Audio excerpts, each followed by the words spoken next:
You're now tuned into STWF TV, the Parlay Perspective. The Parlay Perspective.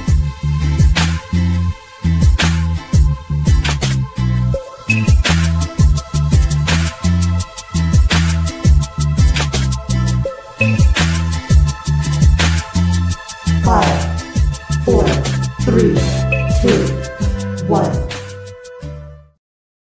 What's up, everybody? Happy Wednesday. Happy hump day. We got the crew up in the house. Welcome to the Parlay Perspective. I'm your boy, Coach Lee.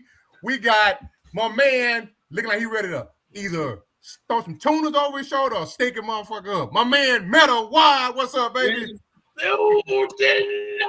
Hump day. But we talk sports. You know how we do it out here. Absolutely. And as always, my man, looking like a fat tick, just got done putting it down. Chili Will. Hey, yo, I think Bobby homeless and he just living. He be in here before we be here. I don't know how he does it. Yeah. But Bobby might just be living in the studio. He might be. Out to Bobby. Put a hell of a work out on our website today, man. STWFsports.com, man. You know, shout out to Bobby. His everyday work. And as always, the man who coming here causing the ruckus, coming out to play. What's up, Jiggity Jake? What's happening, fellas? Hey, watching the first NASCAR race of the season right now. I've been fiending for some racing, so. Good Lord, it's already got boring. It's back. NASCAR. And that's, by the way, just a sneak peek for next week because the NASCAR niche is coming back. Let's go. Oh, damn, that hurts. You're lucky it's only 10 minutes taken. Oh, yeah. All right, fellas. So we got a lot of stuff to cover tonight. It got white super fast tonight. Shout out to Bobby in his articles. Bobby B, yeah, absolutely. Bobby B on your head, Jake. Yeah, as you should. Better see some NASCAR articles this year, Bobby. NASCAR articles.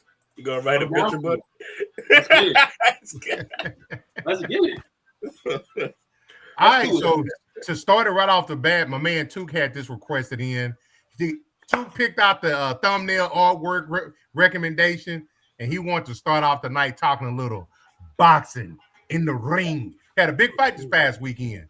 Yes, sir. Biggest of the biggest, man. The junior welterweight title was on the line. Undisputed. Teofimo Lopez, the champion. Challenger Shakur Stevenson. And shout out to both of them guys, man. Great boxers, both that I like. I wanted to start 2026, as well as the fellas and every boxing fan, with just some good boxing, some good names, ducking it out, to see who the best is. And it was not the best of fights, actually, as Shakur Stevenson was able to win the undisputed title, add the ring title, along with all the merchandise of Teofimo Lopez, unanimous decision. And it was old school. It was old school boxing at its best from Shakur Stevenson, man. The Jersey native. I have birth certificate ties to New Jersey. Though I lived in Boston basically my whole life. So I'm always gonna shout Jersey and love Jersey to a core. And ever since this man stepped dual citizenship. Ever since this man stepped foot as a Golden Glove, man, I've loved this guy. A lot of people don't like his style, the way he boxes, the way he fights, but it's all gonna come and it's all gonna be worth the while as we continue to see him grow. So look, go ahead, bro. I was a huge Shakur Stevenson fan. I say was, still a big fan. He had a couple fights there where I was so annoyed with this dude. All he was doing was running, barely fighting. Worse than we even used to criticize Mayweather for. Because Mayweather, he might have danced around the ring and play keep away, but he would always counter punch. And Shakur went through this phase where he would get up like 2, 3, 4 rounds, and then he would just run and wouldn't even counter punch. It was terrible to watch. But I say all that to say, this is one of the greatest wins in boxing in a long time, like decades maybe. Like T.O. is a beast. That is not a pushover. That is a 2-time champion. and both times probably should have been undisputed champion. Got played. He beat the shit out of a 2-time champion. Like, he made him look like he was not a boxer. Like, he made him look like a YouTube boxer. One of these events. Because he just dominated him. Shout out to Shakur. This is the biggest win of his season. To quote my homie Lewis, who's big on boxing, you know how Lewis get that. Lewis is the man. We're gonna get back to Will in a second, man. Lewis, are you back? This is a bigger win than anything on Crawford's belt. Okay, hear me? I can hear you loud and clear. Yeah. So like I said, this is like the biggest win in a long time. Like this win's bigger than anything under Crawford, anything that he's done, any of his wins. That's what Lewis was saying, and I kind of believe I agree with him. I agree with him now, thinking about it. Just popping through. Hope y'all blessed 2026 and beyond. Appreciate you. Appreciate you. WSP. What's up? That's some of y'all people? Crawford, man. All he can do is be proud. I won't be the guy to say that this is better than any of Crawford's wins, because I'm gonna just take it off significance. Even if Crawford walked away and it was the Spence, that was the fight. If Crawford, the way kind of both of these guys kind of got into the ranks is totally different too. Terrence had to wait a little longer. You know what I'm saying? Shakur didn't, but at the same time, he gets that toolage from Crawford. He gets that motivation from Crawford. But definitely a stagnant win. And for this man who's only 28 years old and unifying titles in 4 different divisions, only a select few have done that. You know, not a long list.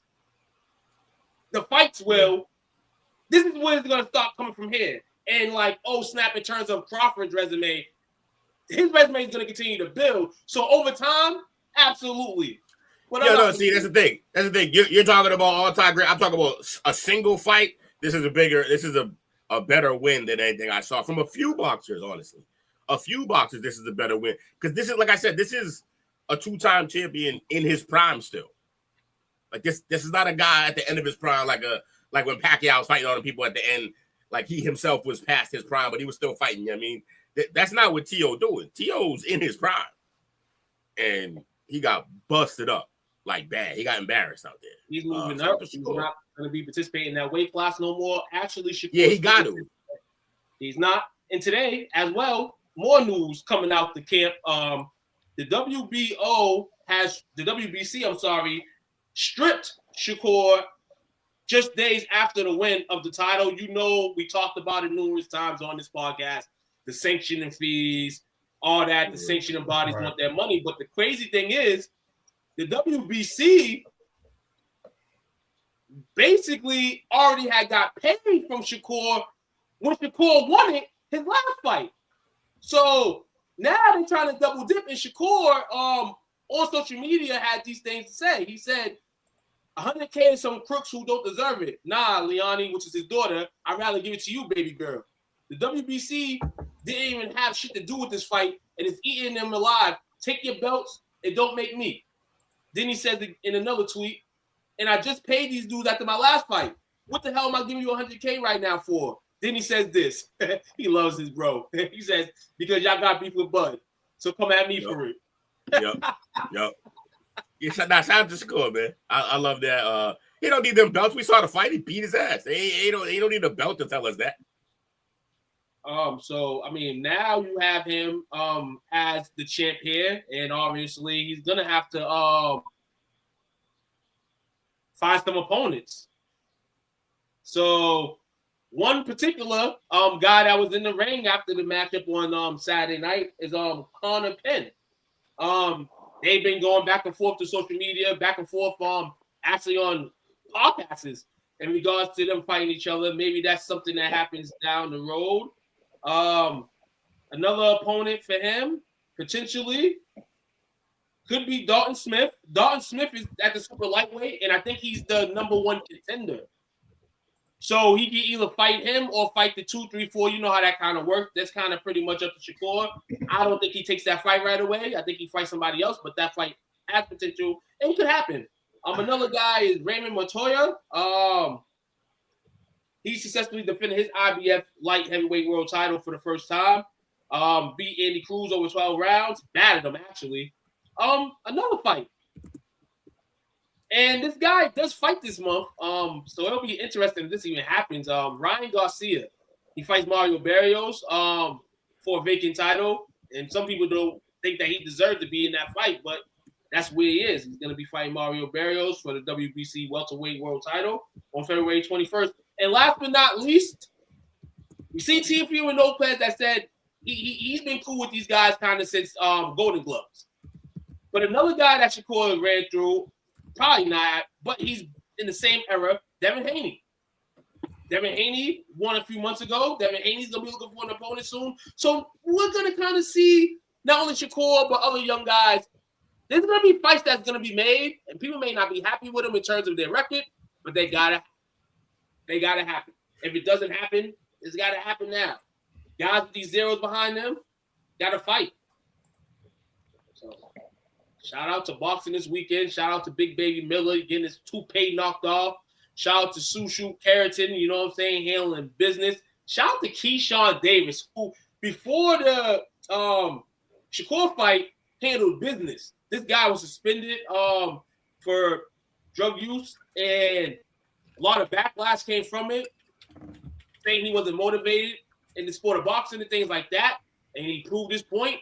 Shakur got him on the card, and he paid homage and he did some damage. So shout out to all the boxers that did participate this weekend in the ring event. I enjoyed it. It was a hell of a combat weekend in sports. So, shout out to them. Already. All right, let me get this pulled up. Y'all cooking so far tonight. Let's get the next thing. I know y'all about to go ham here. It's going to be a precursor to probably the show later on tonight. I pulled up the ESPN men's basketball college polls. I've got the AP top 25 and the coaches poll. The only difference in the top 5 is Illinois and Gonzaga are swapped on either one. So how you guys feeling about as we're getting close to we're getting close to tournament time, right? Like conference tournament?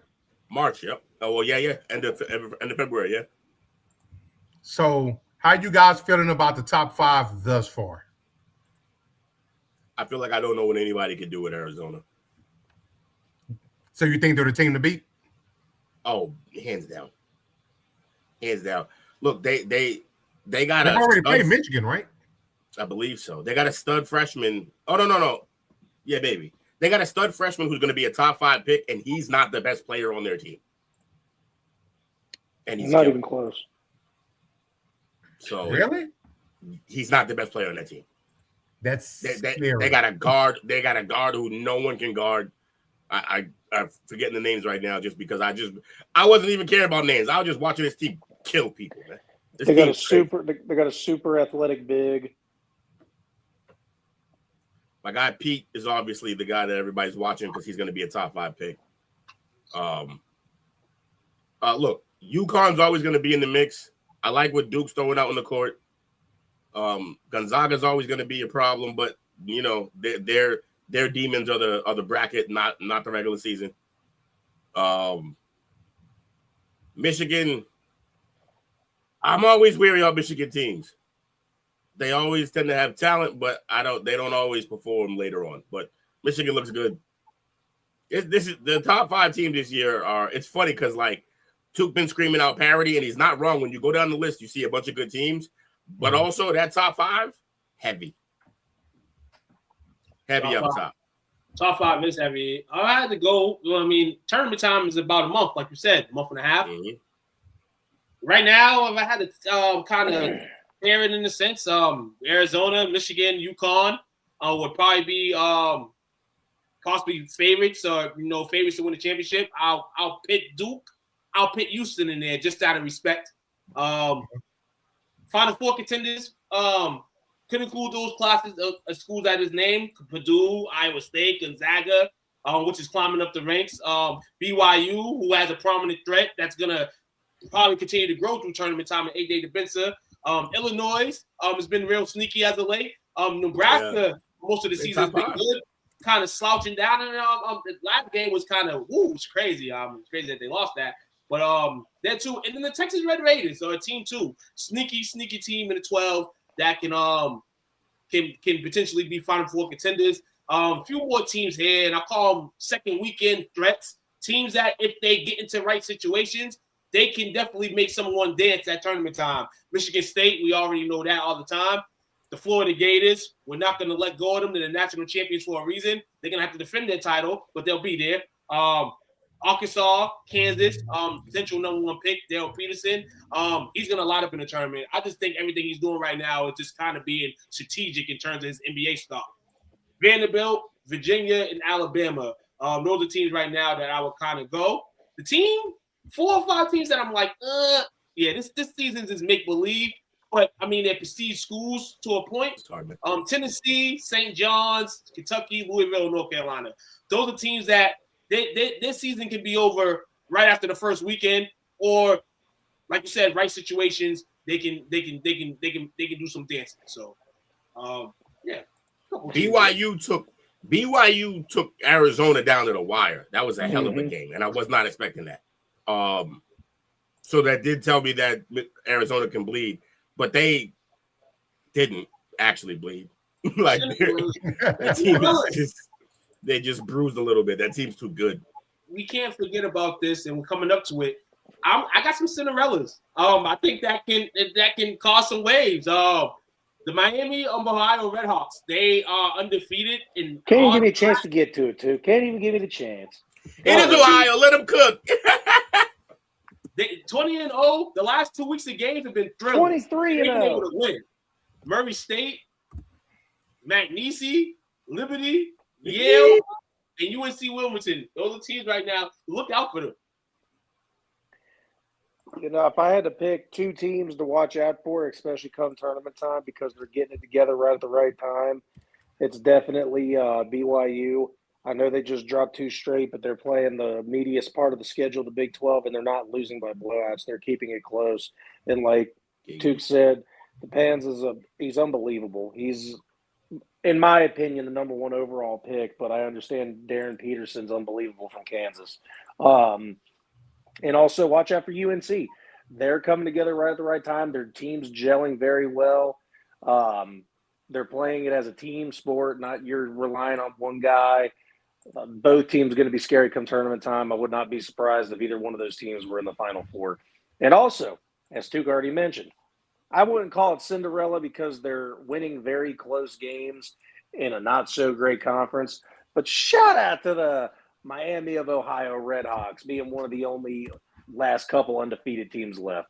That's exciting for Ohio, and they're the only Ohio team ranked right now in the top 25. Shouts out to them. Got one more Cinderella, one more potential Cinderella. This team right here, and they're actually playing the Southern with our New Orleans Privateers. Their record is actually 8-6 in conference and 10-13. Not a good record, but they're the 5th seed if the tournament starts today in the Southern. But Stephen F. Austin, 13-1 in conference play. They're overall 20-3. They have excellent guard play. Shout out to Lateef Patrick from Massachusetts, hitting on shows. This team right here can as well maybe perhaps do some things in the tournament. And I think they're going to probably win the Southland and probably get an automatic bid. And we'll see from there. They're solid. Okay. Next up, we can't talk about college basketball, talk about the men's and not talk about the women's. We could. No, I'm kidding. That's pretty small, isn't it? Oh, damn. I was hoping the freaking Blue Jays or the Reds would get him. Oh, well. Who got traded? We do our live updates. Nobody got traded. Breaking news, star left-hander Framber Valdez and the Detroit Lions are in agreement on a 3-year, $115 million contract. Yeah, he just took the money. Why'd he go there? The Detroit's on the rise, especially if they can get Scooble back. Detroit's on the rise. That's fair. They just fizzled out at the end of the season, unfortunately. Is that better? Yeah. Yeah. Let's go. So next up, we got the women's. Up top, Not- soccer. Same thing up top: UConn, UCLA, South Carolina, Texas, Big LSU. Tex. Big Tex. Yeah, I mean, this is super top heavy. Number one's all that matters. UConn ladies and Gino, absolutely unbeatable. Best team. Don't even care about the other 24. Yeah, pretty much. Shout out Super to biased. South Carolina, I'm sorry.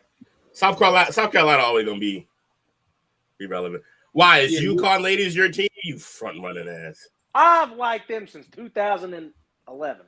Yeah, front running, exactly. Hey, what's her running name? is Wait, trash. hold on. What was her name? I think it was Maya Moore. That's who made me become a fan. Yeah, the fact that you had to think of her name, when she's one of the greatest college basketball players in the history of the game, front running ass. Where your pink hat at? I got a question.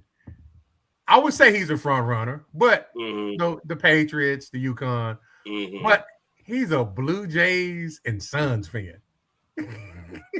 Hey, don't forget When he- about the no, no, Reds no, no, coach. no, Don't no. forget about the When- Reds coach. When he became the Reds, is you claim them when you want to. The Suns, you became a fan when they were nasty, when Nash and them was there. Okay. That's the connection. Yeah.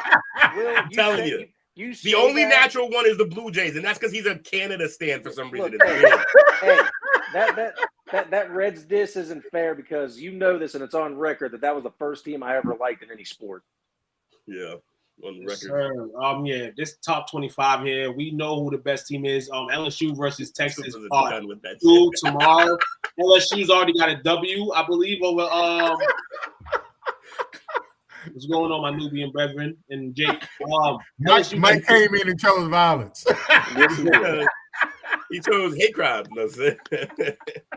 The SEC very heavy too. I'm hearing the way the tournament's going that at least seven of these teams will either be, 2 of them are probably going to be number 1 seeds in South Carolina and Texas, potentially LSU the way it shakes out.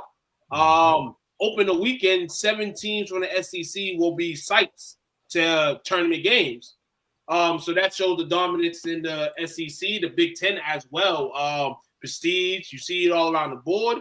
Bubble watch for the ladies basketball situation here. Last 4 buys will possibly, according to projections, will go to Mississippi State, Syracuse, Virginia Tech, and Villanova. Last 4 in: Stanford, Utah, Clemson, and Richmond. Virginia Tech and Clemson both have opportunities to raise their stock this week as they play some great teams. They both play North Carolina too, which is a tier 1 team. So a win for either of those teams can bolster their stock and making the tournament. First 4 out: BYU, Virginia, Colorado, and Fairfield. Shout out to Fairfield. Shout out to Christina doing your thing, man. Hope Fairfield gets in some way, somehow. Next 4 out: Seton Hall, South Dakota State, Arizona State, and Miami. Women's basketball coming in. Men's basketball coming in. And it's going to be a dope March Madness on both sides, as it's been the last few years. So I'm ready for bracketology. That's All right. right. Keeping up the theme of basketball, and I've got the QDF enough for us, but the NBA All-Stars were named this week. The biggest All-Star snubs. I'm sorry. First, before we do that, we got to look at the actual All-Star starters. That'd be funny. We got the All-Star game coming on. Let's see who's not going. First, we're going to start off with who's not invited. So for the Eastern Conference, your starters are Jalen Brunson, Tyrese Maxey, Jaylen Brown, Kay Cunningham, and Giannis Antetokounmpo.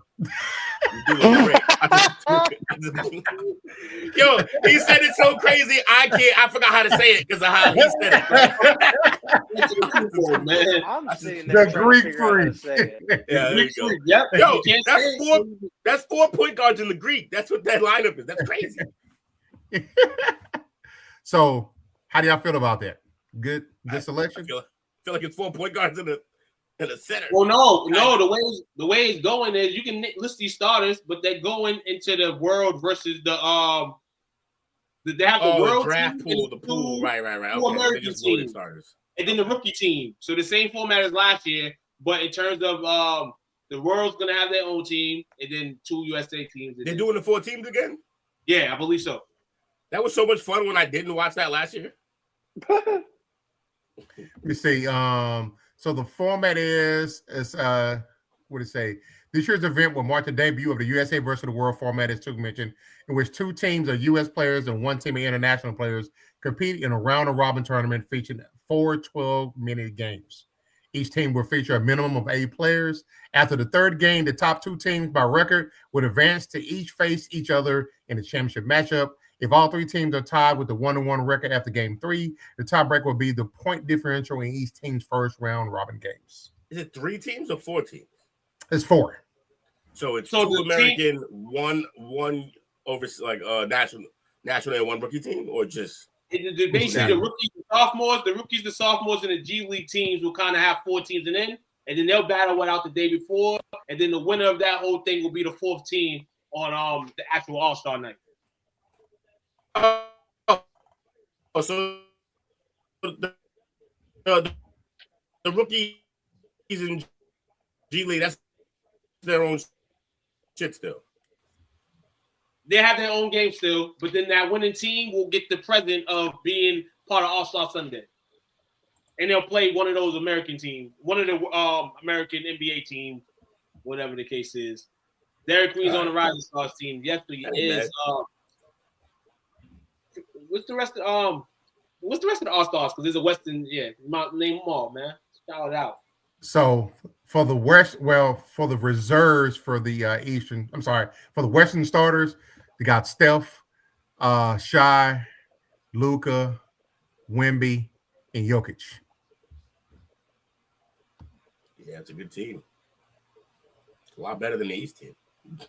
And then the Eastern reserves, you got Donovan Mitchell, Jalen Johnson, Cat, Siakam, Norman Powell, Scotty Barnes, Jalen Duren. First timer? A lot of first timers. In the Western Conference reserves, you got Ant, Jamal Murray, Chet, KD, Devin, Denny, and LeBron. Hold on, look at him, Mike. This whole format is stupid now. Norman Powell is somehow an all-star. Go back to the way it used to be. You mean the way it used to be that made Kyle Korver an all-star one year? Stop crying. Damn. Enough. Every version of this sucks. It's an all-star game. So a couple of the reserves, snubs rather. The snubs that I'm going to throw a couple of names out. You got Austin Reeves, wasn't named to All-Star team, even though he's been hurt, but he had a strong start to the season. Yeah, he missed 5 weeks. He wasn't going to be an All-Star. Then he died, though. He did. Now, this next one I thought was funny. Yeah, it's a snub by name only, but I think it's more of they'll be all right because he's like 80, number 2, and it's Joel Embiid. He needs the least amount of games as possible. Yeah, picking up as late. But I wish I could work as much as him. Injuries are derailing him, and the schedule is derailing him. But the last month he's been available. He's been playing, and last month he showed up to work. Thanks for coming. That guy out there, pack him up. They need to trade him. How did he get moved at the All-Star break? He's done. Wrap it up. What about Derek White? Think he should be named an All-Star? No. He's a fringe guy. I mean, wait, who were the reserves for the East again? That'll tell me. I forgot, but it was. Go back. I got 2 different tabs here. My fault. No, you good. You good. Look at Will making coach work. Hey, I need I to. Well, hell, this is on the original tab I was on. Silly animal. The reserve for the East, Donovan Mitchell, Jalen Johnson, Cat, Siakam, Powell, Scotty Barnes, Jalen Duren. Oh, he deserves it over Scotty Barnes. No, he deserves it. No, he deserves it over what's his name? Over Powell. Scotty balls. Scotty been balling. Scotty had a resurgence. They thought he was falling off. I can see him getting it over Powell, but whatever. I don't care. Shout out to Derek White, though. He plays both sides of the ball, though. Powell doesn't. Coach, I'll give you a snub for the West, and it's a callback from earlier. Dylan Brooks should be an all-star, damn it. Yuck. he called me to tell me how much of a Dylan Brooks fan he is. And I get it. He's the type of guy, if he ain't on your team, you hate his guts. Oh, no, you love him when he's on your team. Yeah, 100%. Yeah. He's balled this year. He's been the nucleus of the team. He normally balls pretty well. He just the other antics that he does, it takes away from his game. Yeah. It's that when your team isn't winning, he is a fucking nightmare. Yeah. When you're winning, though, all of that shit, you're like, oh yeah, that attributes to winning. Pure entertainment. But like, yeah, you're like, all of that he's doing, yeah, that's why we're winning. That's part of why we're winning. He's the dog in our locker room until he's literally making everybody. Siakam probably making an All-Star game with that roster, and that team's probably pitiful too at all. But I mean, I guess he deserved the nod for showing up to work on that team every week. That team sucks. Yeah, the biggest snub in the All-Star game. The biggest snub in the All-Star game, Mike, to your point about Kawhi, Kawhi is an All-Star now. Apparently, one of the USA teams didn't have the even amount of players as the other one. So Kawhi Leonard is penciled in now as an All-Star after he was not on the original All-Star roster. So shout out to Kawhi. The Clippers and the Intuit Dome, which is hosting the All-Star game, gets a home court favorite in Kawhi Leonard as an All-Star. So, I don't have a problem with this new format because now I know not to care about this like we already didn't. So it's just not who cares? It already didn't matter this game. The biggest snub is gone are the days. Who? Sugun from the Rockets. Biggest snub. Oh, Sengun? Sengun is the biggest snub. Didn't he get hurt? No, he's playing right now. I mean, he might have got hurt during the season, but he's playing right now. Yeah, he's on here. Kawhi Leonard, would you say, is on there now? Sengun is a snub. James Harden is a snub. Sengun's gonna be in though. SGA hurt for 2 weeks, so Bam and Michael Porter Jr. Michael Porter Jr. having a cool season so far. I about that. Michael Porter could make the All-Star game. But yeah, it's always tough. It's always tough when a guy's putting up 27 on a team that can't win 5-6 games. It's rough. SGA getting hurt. James Harden should have stayed in the Clipper land because he would have been the next up for an All-Star call. SGA probably not going to play in the All-Star game if he's hurt for 2 weeks. Harden took off. So, yeah, there's a few snubs every year, but at the end of the day, LeBron gets a spot. You know, people say LeBron shouldn't have got a spot, but I think he's like grandfathered in regardless. But he's not retiring, so it's not like they can give him a special treatment thing, so they just put him in. Who's 3-point dunk? Right now, I only seen Con Canupo enter the contest, so I did. That's my choice to win. That's my choice to win immediately before knowing anyone else. I'll see if there's any more participants, man, over here. So far, they're saying I didn't hear the other two. Dante DiVincenzo, and rumor has it that Kevin Durant's gonna enter it, but like I said, I haven't heard them names. I haven't heard Dante and Kevin's name, but I've heard Con Canupo said that he is gonna enter the 3-point shootout. And the dunk contest is 3 guys. It's a center dunk contest because all centers have entered the slam dunk. That's dog shit. I hate when that happens. Mac McClung. I hope Mac McClung comes back. No, Mac McClung said he's not entering the slam dunk contest this year. He's taking his titles and he's out. That's smart. The slam dunk contest participants are Jackson Hayes from the Lakers, Jalen Duran of the Pistons, and Spurs rookie Carter Bryant are confirmed participants. That is dog shit.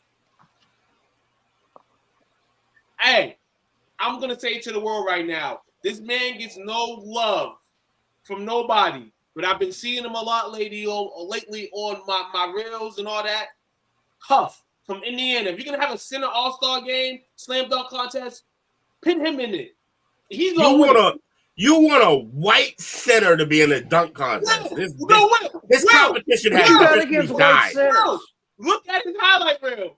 I know he can dunk. I know he can dunk. I know you want a white center to be in a dunk contest. This competition is dead. I want Chris Anderson to win the slam dunk contest. Chris Anderson should have won. Birdman got 40 opportunities to make 3 dunks. He Up can't his miss knees it. one. Up his knees one. Our last white big man representative was tatted up and couldn't make a dunk. We're done here. But nah, that's funny though. Shout out It to is a celebrity. Three people is stupid, by the way. 3 people is just like we're not even trying anymore. I went and looking just because I was curious. So far, out of the 8-man field, Knipple is the only 3-point contest participant right now. They still have to name the other 7. Yeah, the NBA, they didn't. I know who you're talking about. They had that. Remember when they basically exhausted all their dunks because instead of adding them to the actual dunk contest, they were like, nah, that's for the professionals who actually made it. They took the dunkers and they made that little show on TNT after games, like late at night. Right. And no one gave a shit. They tried to add drama to it. Slam They ball? had, like, no, not slam ball. Like literally a.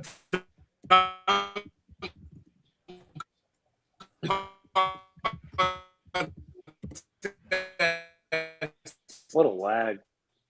Yeah. Is that Will side? Yeah. Jordan Gillikin definitely should be in the dunk contest, Mike. Joe, that was a dunk contest, and that shit was playoffs. What my man Dale doing? What my man Dale doing to Will's mic tonight? I don't know. He hating because I'm talking sport. I'm talking basketball. So he's so Keep talking basketball. I'm enjoying Suck it up, every bit of Dale. this. hating ass Dale. Look, we haven't had a basketball night like this in a while. I'm enjoying every bit of it. How do you not want to talk basketball, Dale? All the stuff that went down today, and tomorrow's the trade deadline. He gets picked, And There's his more team stuff coming. his team didn't do shit during it. Hey, I mean, the Suns didn't either, but I still like talking about it. That's why. That's why he's so upset. Team's terrible. He just wants them to get rid of Zion already. Stop picking losers. Love you, Dale. All right, fellas. So that cues up the next segment. We got the NBA trades that actually went down today. Which one shocked you the most? Kobe White. Except no one. He had that one locked and loaded. Nah, That was the first one that came to mind. Shocked. I don't know if it happened today, but shocked was Triple J, Jared Jackson Jr. I didn't see him moving before Morant. Nah, neither did I. And to the Jazz, who already have 2 bigs, Jazz did a lot of trading. The Jazz. What I seen from these whack ass teams making trades, you're like the Wizards, the Jazz.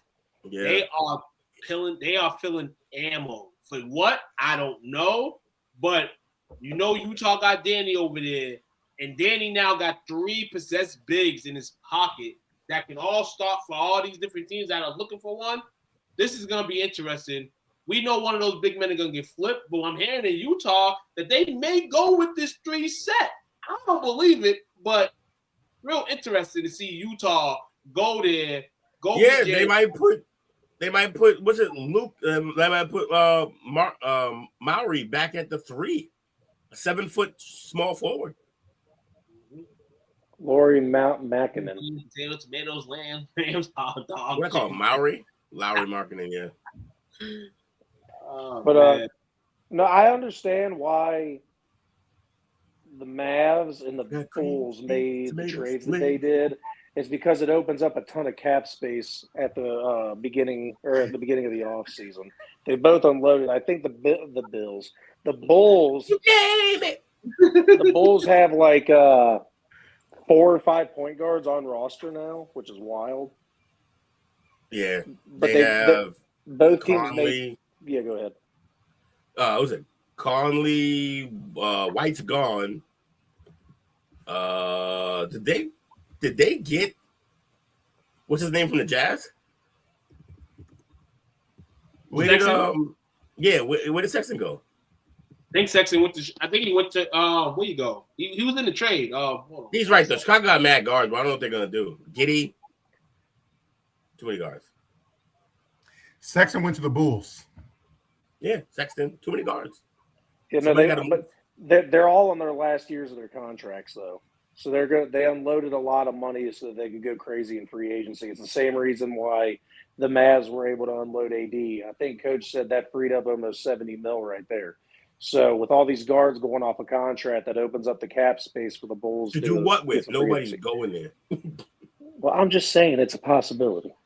Nah, it's the Bulls. They just freed up cap space to have cap space to not do it Yeah, anymore. it gives the Bulls excellent flexibility in what we said.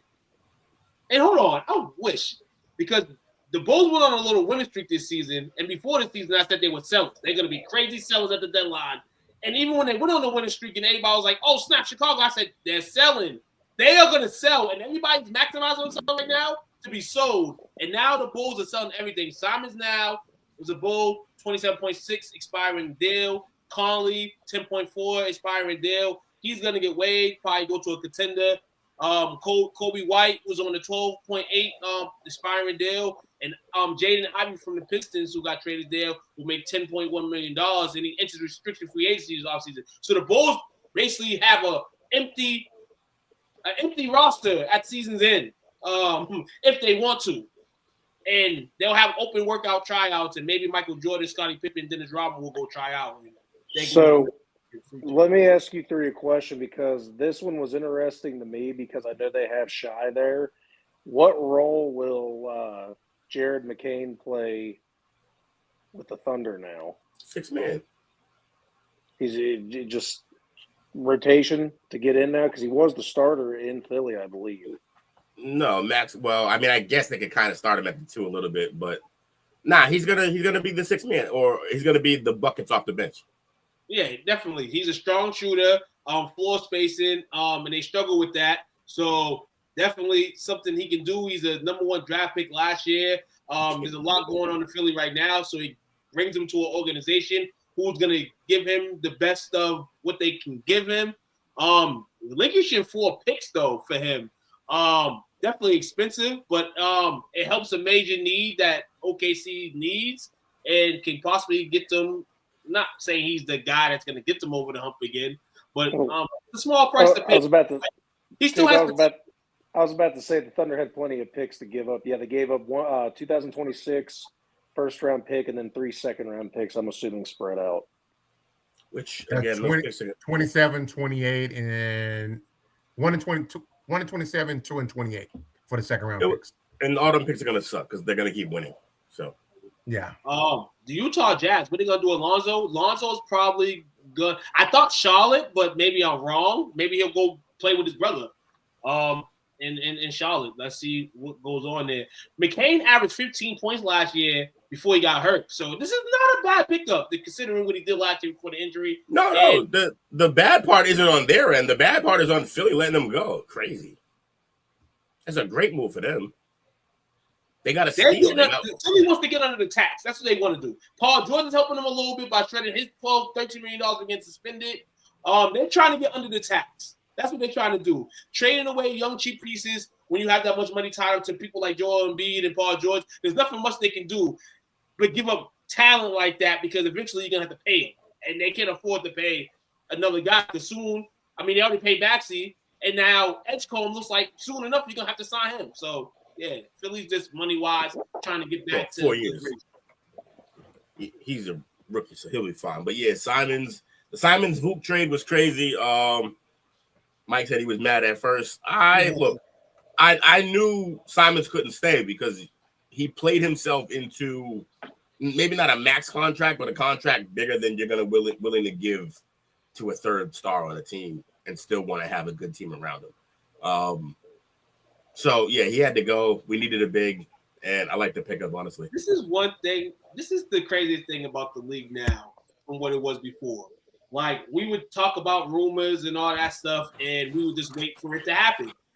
When Anthony Simons got traded to the Celtics, automatically everybody and their mom went with rumors and went with the correct rumor.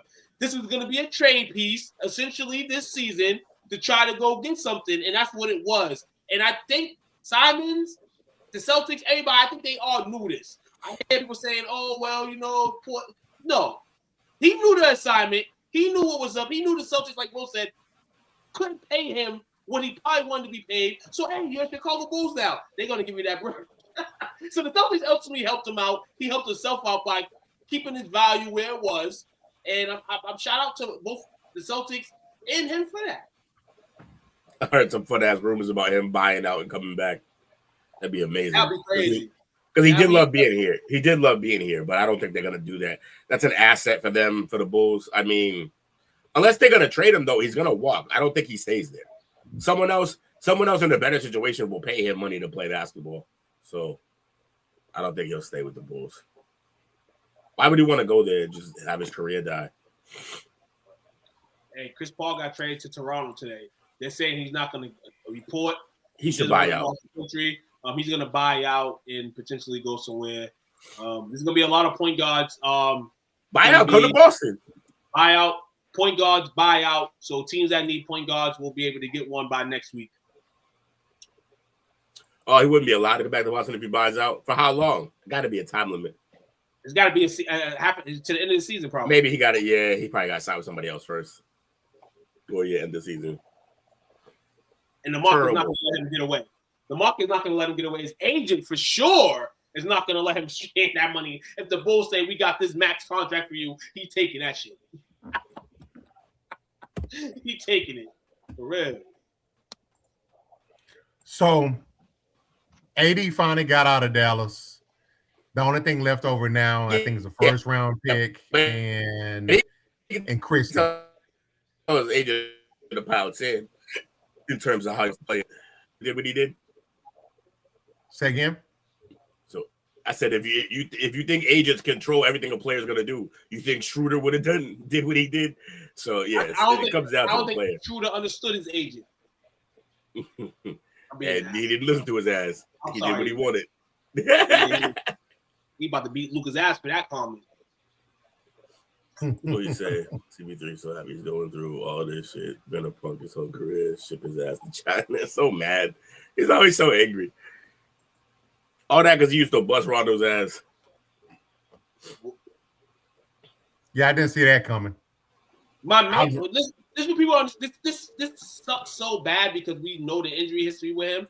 But despite all that, my man is still a top 5, 6 center in the league, and it sucks. But that's what the market does for you, man. On dogs, it's crazy that we're saying this about AD right now, but we know the talent. I was talking about earlier. We know the talent he has. And if the Wizards can't pull that together with whatever they just brought in, which they brought in some players, so next year they should be decent. But if the Wizards can't pull that together, that is 2 amazing picks for the Mavs. Those could both be lottery picks. Well, they got one of them is OKC's pick. Oh, so that ain't gonna be shit. All right, so what's the other one? And the other one is Golden State's and it's top 20 protected. Oh, so 20s. Oh well. It was more for cap release than anything. Yeah, you could package those together, maybe move up if you can. True that. Not that you'll need it. You got your guy. You just got to build around him now. All right, so trades going crazy. We got fleeced last year. We sent the great Luka out to the Lakers last year. We'll go to the next segment. The top 10 worst NBA trades of all time. Number 10, the Hornets trade Kobe to the Lakers in '96. I don't count this. Yes, I do. I don't count that. I don't count. You don't count because it's unknown. One, it's unknown. One, it's unknown. 2, he didn't want to be there. Okay. So you're gonna keep a player when he doesn't want to be there. We're seeing that with Ace Bailey right now. He said, don't draft me. They drafted him. So the Tatum. So we're Xing out Kobe in the Tatum draft night situations. What happened with Tatum? When ultimately the Sixers motherfucking basically they traded up. Yeah. No. So I've never been hard on the Sixers for that because I wanted Fultz. I thought Fultz was disgusting. It's just that he got hurt and it got weird. I thought Fultz was going to be an absolute problem. He had the right builds for this league. 6'5", could handle the rock, could shoot. He could create his own shot everywhere. So yeah, I wouldn't count the Tatum trade either. But sorry, go ahead, Coach. No, you're fine. We're here for open dialogue. You heard? Okay, so let's see where to go. Number 9, 1968. Good Lord. Mom's looking for it. 76ers trade Wilt Chamberlain to the Lakers. You know how many of these trades are going to end up with the Lakers being on the back end getting the good player? Fucking thieves. That trade was Wilt Chamberlain going to the Lakers and the 76ers getting Jerry Chambers, Archie Clark, and Darrell Imhoff.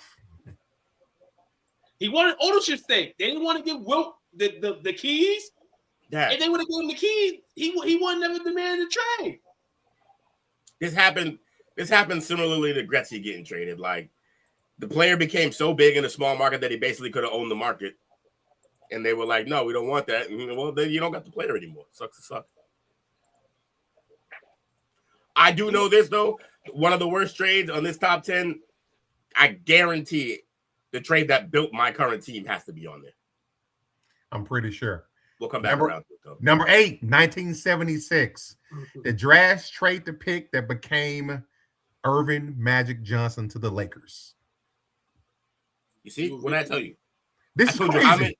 I told you how many of these are going to end. These picks, the worst trades, are going to end with the great player in this trade ended up on the Lakers. They're fucking thieves, bro. Thieves. The Lakers got Magic Johnson, 2 first-round picks, and a second-round pick. They and the stuck Jazz somebody got a up. first and a second. They stuck somebody up in broad day with a white rifle. Traded Magic Johnson for John Stockton. Eventually. Crazy. When it all said and done. Yeah. Maybe Yeah, not it the turned out. case because Stockton was drafted years later, but in terms of that, then maybe the Lakers are looking for a point guard, and the Lakers draft John Stockton. Yeah, that sounds good. But Magic Johnson, the Jazz, that would have been the championship. The Jazz would have been worrying today about getting one. Maybe. So, okay, so it says the 2 picks. So this was still the New Orleans Jazz. So the 2 picks that they received never played a single game for them. Garbage. And Rob. through subsequent trades, they eventually got Spencer Haywood, but he only played 35 games. Awful. Number 7, recently, 2019, the Clippers trade SGA and more for Paul George. Heist. Absolute heist for Now, Paul George. that was a heist. Heist because, don't get me wrong, like he had got back healthy and he was riding high. He had just come off a great season with OKC at one point. Paul George did, and he had an MVP. That's the thing, though. He was an MVP candidate that year. People forget that part. They just see where Paul George's career went. But he went to play with Russell after KD left, and he had an MVP. He was averaging 28 a game, like 28, like 5 and 5, something like that. He looked like Paul George before he got hurt in Indy. Yeah, and even honestly, like statistically, his best season was that season. Even before his injury, that was his best season. He was shooting better. He was playing good. Playoff P was born, but then he was hitting the side of backboards after that name came around. It was bad. But like, you got to understand, he had an MVP run. That's why they made this trade. They gave him too much, but that's why they made the trade. I understand. They made the trade, and this is the thing: the Clippers are fucking disgusting for life. And So we've the been saying Clippers this got the they guy got Paul. that's healthy. He's healthy. SGA up to tonight, I guess, because he's out healthy. And you traded guy that's damaged goods for him. The Clippers had good luck riding with SGA, and you trade him. I understand why the Clippers did it at the time. But again, this is revisionist history. At the moment, it wasn't as crazy. It's crazy now because we know what happened. Well, I thought it was still crazy because they got Paul George in the first. The Thunder got SGA.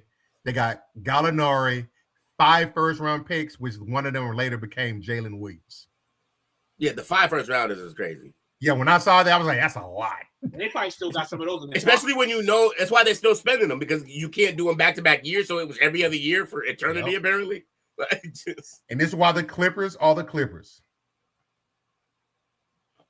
Yes, they are. Number 6, somebody mentioned it, 1956. The Hawks trade the great Bill Russell to the Celtics. I think Mike had mentioned that one earlier. I thought we drafted Bill. That's crazy. The Celtics get Bill Russell, and the Hawks get Cliff Hagan and Ed McCauley. No, we get 11 combined rings out of that, man. Holy shit. So basically how this happened was, they said basically They traded his rights before he was drafted. Basically, like this is something they gave up. Yeah, and this is bad in the back. You gave it up, not even knowing what it was. It's the Kobe trade. It's the Kobe trade again. It's the unknown. That's fair. Although I think people knew he was pretty good in college. Number 5, 1965, the Warriors trade Wilt Chamberlain to the 76ers. That guy keeps getting dealt. So good, huh? He's running through all the women. Attitude problem. This dude's stat line was 38.9 points a game and 23.5 rebounds. But the team was the absolute worst in the league. They finished that season 17-63. Dang. Garbage. During that 64 oh my God, this dude's numbers ridiculous, man. Man, he played in the good.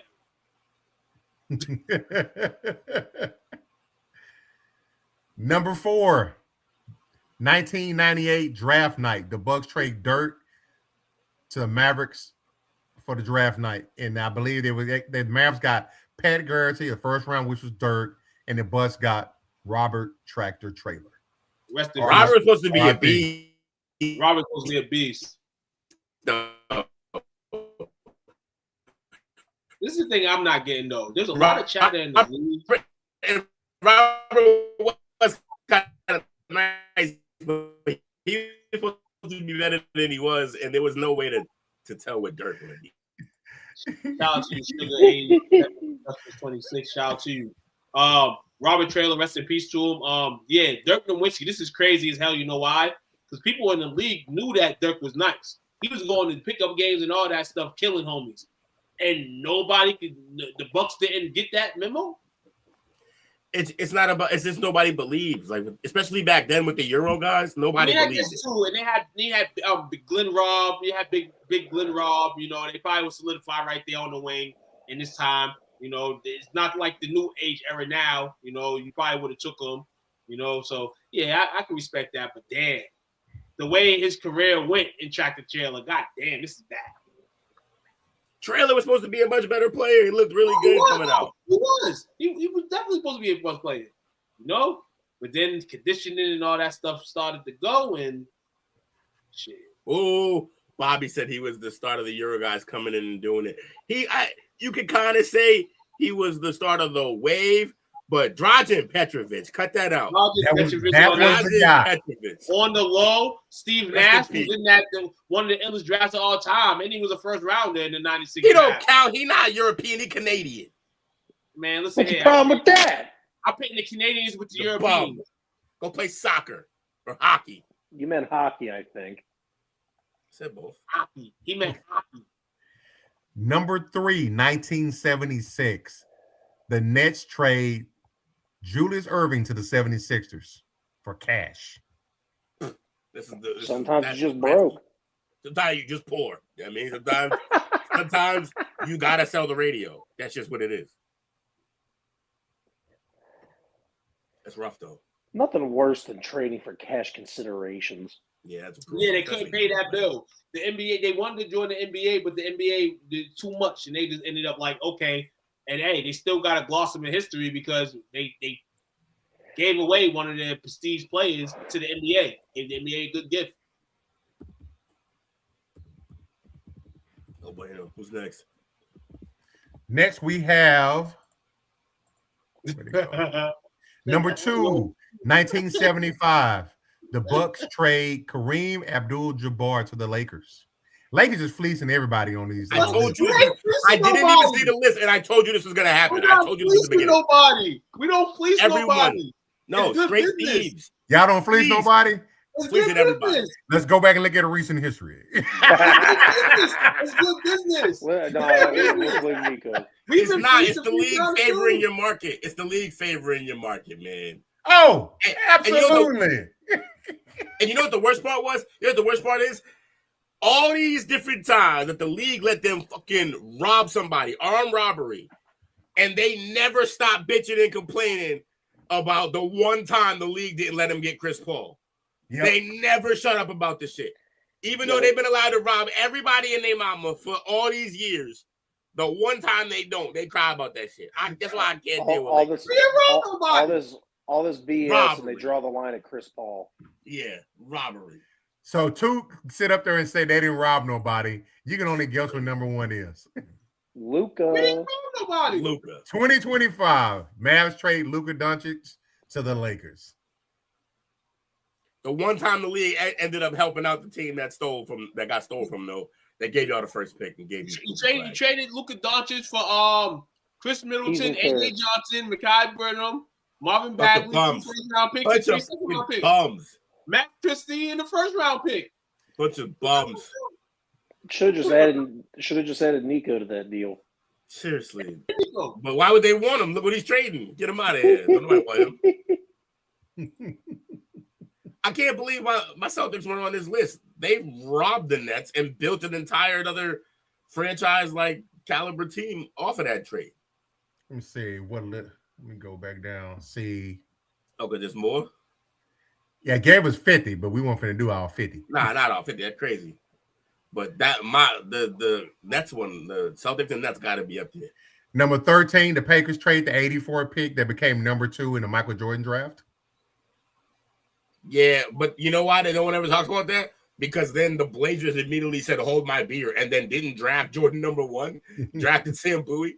And so everybody forgot that pick got traded to the Bulls, and they were too busy worrying about how they didn't get picked. Number 14, the Warriors trade Robert Parrish and the pick that became Kevin McHale. Yeah, that's the one that Mike was looking for. I'm looking for with the Nets. Oh, your brother said today fucked up NBA 2K. That's part. That's part that hurts. Say what? Yeah, 15, that trade that you're talking about. Oh, with the Nets, 15? Yep. Yeah, that makes sense. It should be higher than that, but they traded 3 guys who were basically done. Yeah. Well, 2 guys, really. Garnett and Paul Pierce. He's not Paul Gasol, but Kwame Brown. Kwame Brown was hooping. Kwame Brown and hooping has never been a sentence. Memphis' best player who was shitty. The team was shitty for the Lakers. Best center. Which was Kwame. That's a good trade. He was averaging like 7 points. You would just be thieving, bro. You know that. He's trying to justify. Hold on. 1 second. You know why that wasn't a fleece? Why? Because they ended up getting Marc Gasol too. And what was Marc Gasol? Again, that's the Lakers taking care of. That's the league taking care of whoever decides to do business with you fucking savages. The league has to look out. That's how bad, that's how bad you be doing teams. The league has to look out for the teams y'all trade with. That's how bad y'all be leaving them. No, the league got to go help.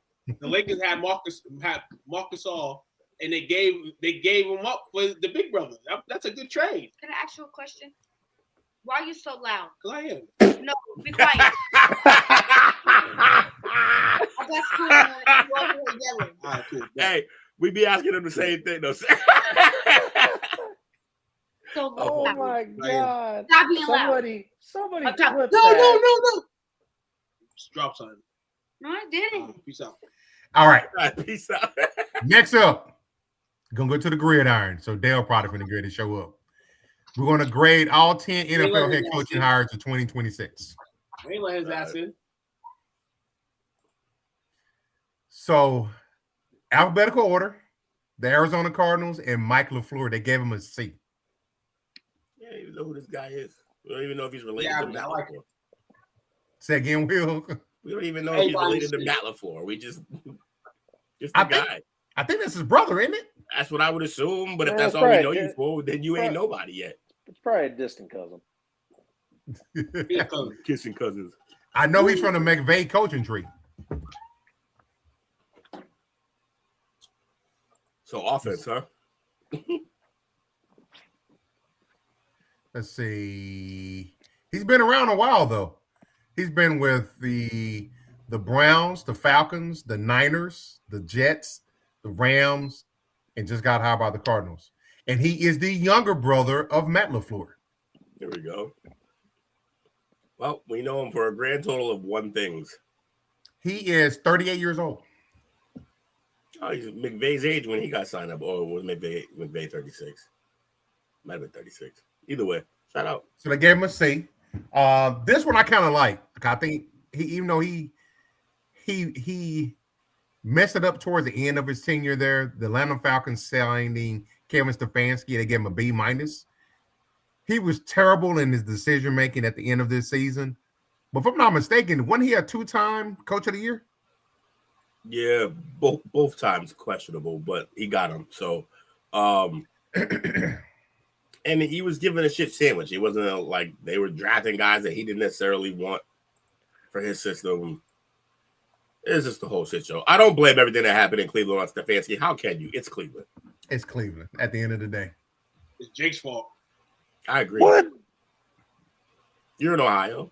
You're good to blame you as anyone else. Yeah, I'm part of the South Ohio. They're up in the north where You it's can't stinks. differentiate. We're just states at this point.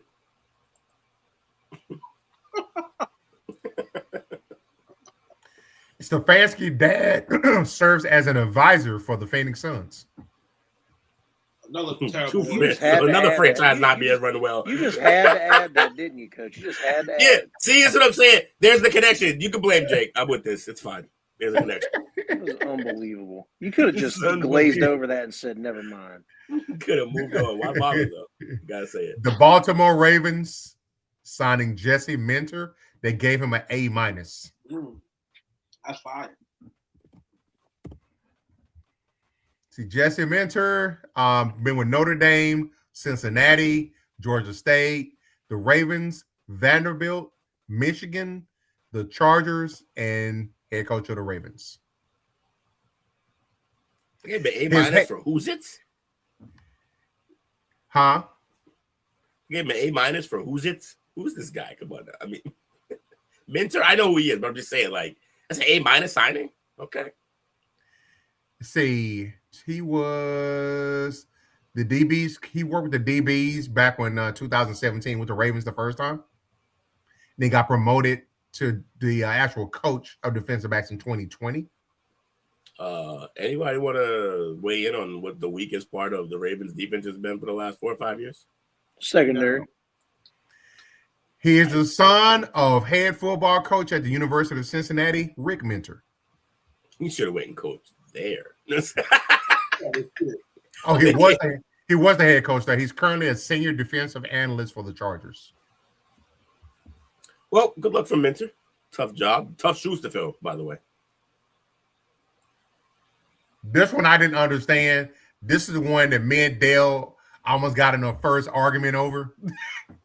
Buffalo Bills signing Joe Brady. They gave him a C minus.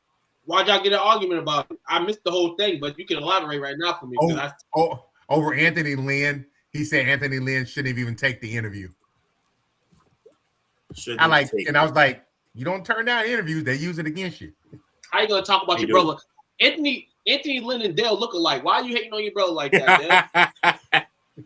He said, leave your brother alone. Also, I like the Brady move, though. We talked about this the other day. I don't know. Were you on the show when we talked about it? I don't think I was. So he was the offensive assistant under Sean Payton. Okay. Right. So, but also, he was the offensive coordinator there last year, correct?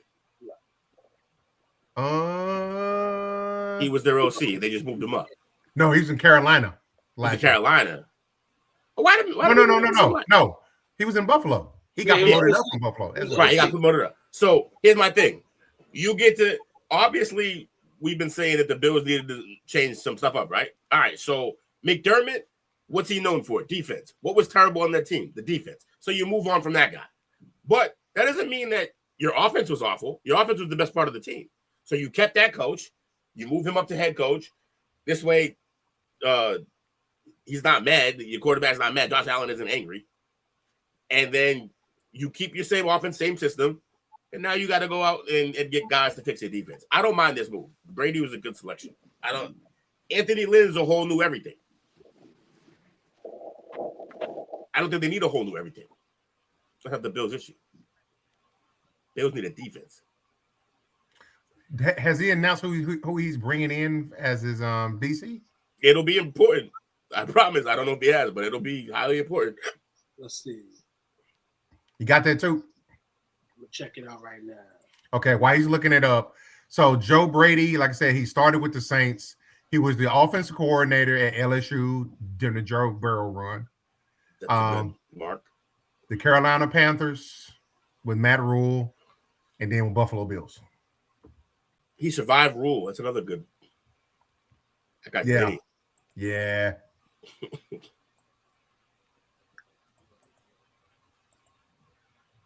I think to give Minter an A- and that a C+ or C whatever is kind of crazy to me.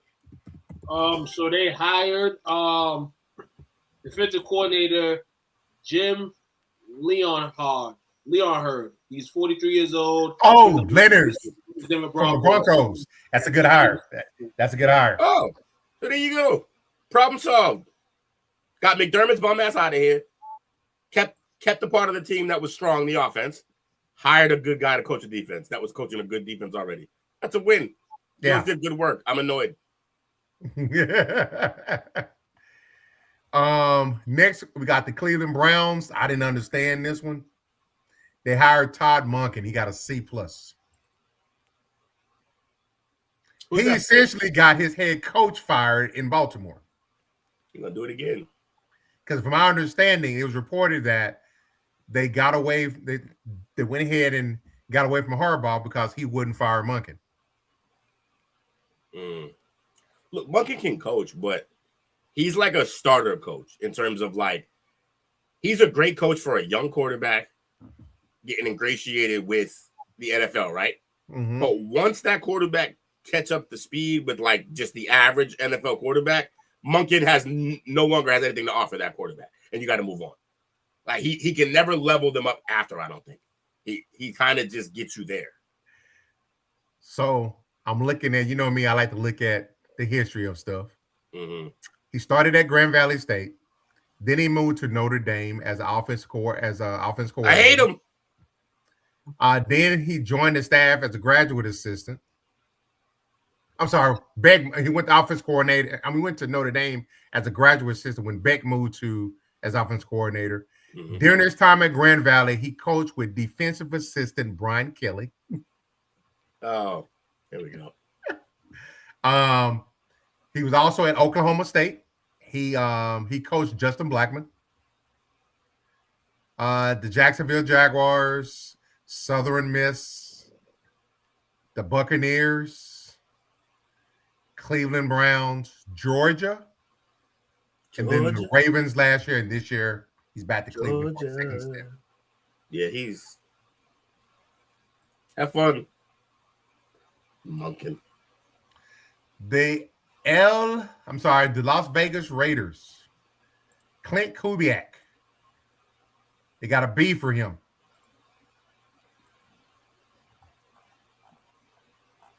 Okay. How y'all feeling about that one? That's another guy we know more about. What, his dad? Yep, Gary Kubiak.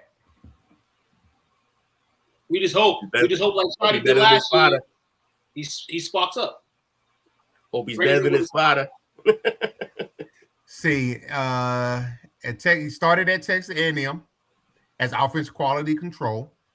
Then he was in Minnesota as the assistant wide receivers coach under Bill Musgrave and Norv Turner.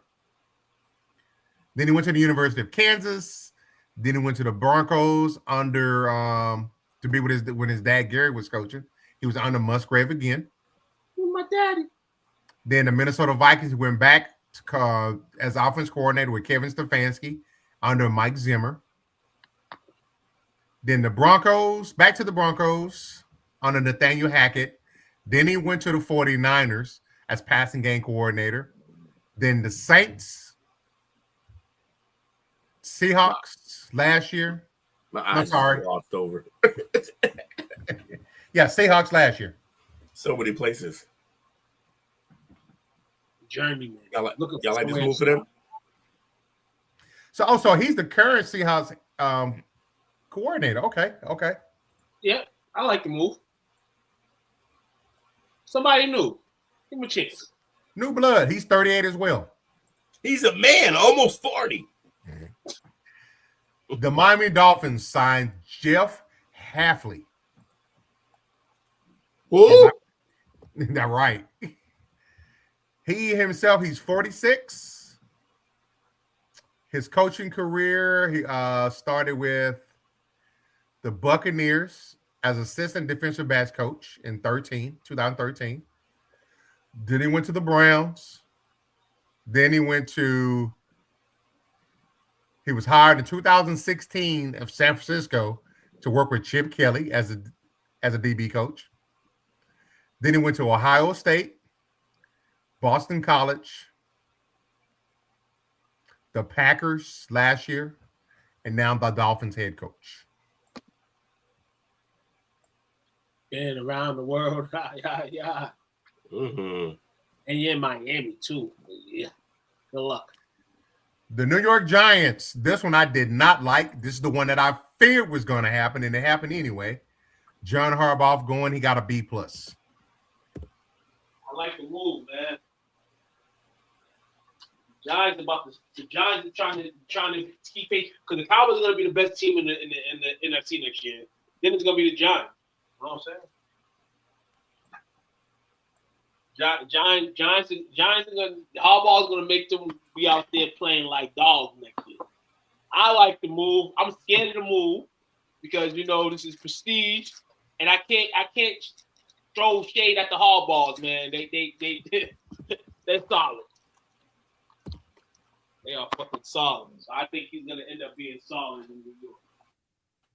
Fair enough. That's what I feared. This one I thought was laughable. I think it's going to fail. The Pittsburgh Steelers, Mike McCarthy, B-. Steelers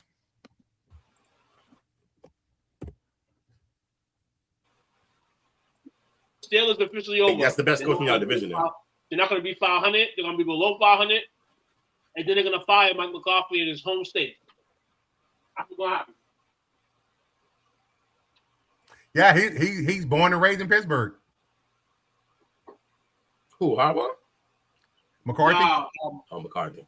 McCarthy, yeah. So I think it's not going to go well. It's not going to go well because Tomlin's gone. And now I'm going to say, now the Steelers go down. They go from being 500 to being below. And then the last one, the Tennessee Titans, Robert Saleh, they got a B. How is Minter above Saleh? I don't understand these grades. Above Saleh. And these grades came from Draft Network. They're going to say that Saleh did a terrible job in New York. That's what they're going to say. But even in that case, you're right. You shouldn't be ahead of him. You're right because he has experience as a coach, so you shouldn't. But they're gonna dog him until he can prove that it wasn't New York. I mean, So yeah, this is a second chance though. He gets a second chance to make it right. He went to New York Light. Yeah, and it is another shitty organization that he took a job with. I don't know. If I was Saul, I would have stayed in San Fran. But then I sound like Dale. You got to go for that interview, and hopefully you got to try to get it. Another Dale topic. That's a good segue on to. More basketball? Why Ty Simpson declared for the NFL draft. What? We kind of explained it here, but Dale was adamant that he should have went back because he could pay, I think he was offered $6 million. Yeah. But he pretty much summed it up. It had nothing to do with money. He said that he wanted to have his legacy to be that he only played for Alabama. Real talk. I like that. Yeah. No, I like that. That's real talk. And even if that wasn't the case that he said, damn, if 4 people don't want this, the 5th person gonna take it. 3 or 4 people didn't want to go because they might get drafted to the Jets. So Ty Simpson's gonna take the opportunity, and I'm not mad at him for it. Even if he wanted to be in a portal or whatever the case is, but the fact that he said that is like this is. I'm going on values, and though some people like Dale, like you should have took the money, and a lot of people in this world don't have values no more. So I guess that was Ludeman. Yeah. He wanted the Whenever Jake heard that statement, he got a pants tent. That's exactly what Jake loves to hear. Oh, he's all about the team. He only wanted to play for Bama. He's gonna be Jake's new favorite player. No, never. And they got him predicted to go, according to Bleacher Report, go number 21 to the Steelers. They just drafted Will Howard. They gotta figure that out. I've seen a lot of mock drafts of the Rams reaching and taking him in the late first. Yeah, we did that one. We saw that. Yeah, it makes sense. If whatever he's lacking, McVay can coach him up on it. Yeah, but I feel like McVay can do that to a guy without having to waste a first round pick on him. But you're right, he can do it. That's also very true. Like if you're anything worth your salt, there, just do that anyway. All right, so we're getting close to Will's favorite time part of the show. This week, as far as our draft prospects, we're going to be looking at the top 15 linebackers. I thought you were going to start talking about Aaron Rodgers. I'm about to be pissed. Well, they did say that he hadn't decided if he's going to retire or not, or come back to Pittsburgh. No one cares, Aaron. Let me get y'all. Let me see. Got it here. Boom. I just shared your link with you. Yeah, Lincoln. Abraham Lincoln. Top 15 linebackers. Number 15, you got Bryce Botetcher from Oregon. Kyle Lewis from Pittsburgh.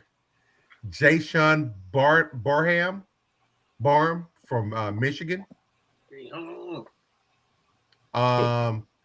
Number 12, Harold Perkins Jr. from LSU. I think that's very low for him. Number 11, my favorite linebacker this year, Jacob Rodriguez from Texas Tech. J-Rod. Number 10, Gabe Jacas from Illinois. Jake Galladay from Cincinnati. Torrin York from A&M. The great Josiah Trotter. His dad straight out of Hooks, Texas. Jeremiah Trotter. Okay. That's Jeremiah Trotter's son? Yep. He's at he's gonna be solid. He'll be solid. Deontay Lawson out of Alabama. Anthony Hill Jr. from Texas. CJ Allen from Georgia. Sonny Styles from Ohio State. David Bailey from Texas Tech. And Arvell Reese from Ohio State. How y'all feeling about those top 15, gentlemen? I hope that Dallas is able to get one of them. They've got to. They must. To. It looks like we did a couple mocks, and it looks like one of those, like Reese won't be there, but Sonny Styles could be there. At number 12? Mm-hmm. Reese, I'll be shocked if Reese falls there because Reese had himself a year. I think that'll be the Jets pick. Reese. Reese. Flip up, Reese. Go to us. They need a QB, don't they? They're not going to take it since Dante Moore's gone or not going out. If I'm them, I'll go get Kyler Murray. Why not? Wolf. While we getting set up to do our weekly mock draft, everybody that's in the comments and we don't know who your favorite team is, throw your team in here so we can throw them in a mock draft. I know I see Bobby in here. I see Brandon. I see Miggity Mike. Who else is in here? I see Bro's in here and his Broncos. He a Broncos fan? Yep. Lying ass. Nobody like the Broncos. Well, to his defense, I have to change that. He was an Elway fan growing up, but he went to Denver and he's like, that place sucks. Well, he's a whole Jake. And now Bobby's in here with his Saints. If I miss anybody, let us know who your favorite team is. I know it's a little bit of a delay, too. Yes, sir. Yes, sir. Is P Dollar in here? I didn't see P Dollar. I haven't seen P Dollar tonight. P Dollar ain't here tonight.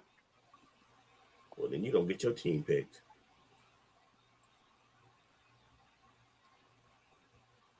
Commanders suck.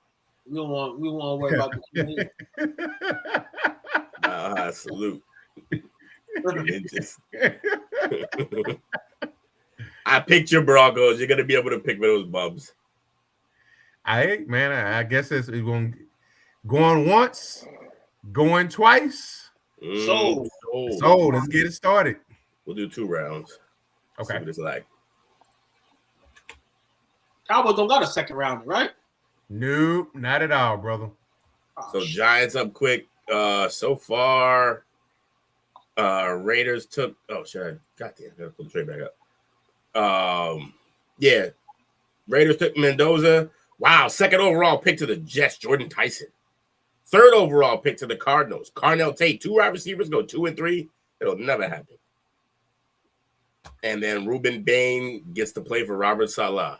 Oh, that's scary. Yeah, it is. And the Giants, you're on the clock.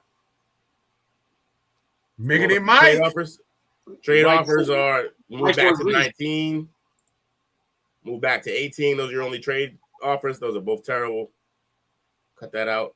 I think he's going to take. Last week he got Caleb Downs. He's going to get Alvaro Reese this week. Said if he can get Reese Hill, he'll be getting. Yeah. Oh, he said that already? All right. So Reese Hill, and Reese is right here. Oh, yeah. Go ahead and pick for him. All right.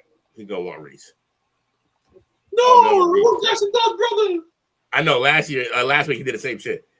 New Orleans is time to pick. I already know what to pick for them. New quarterback. No, Caleb Downs just sitting there. And is Bobby still in here?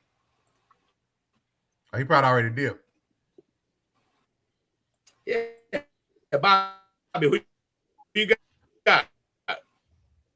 You got Caleb. You got Jeremiah Love. You got Fano.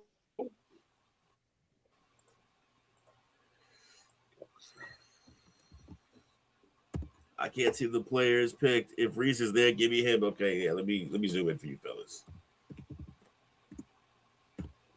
Yes.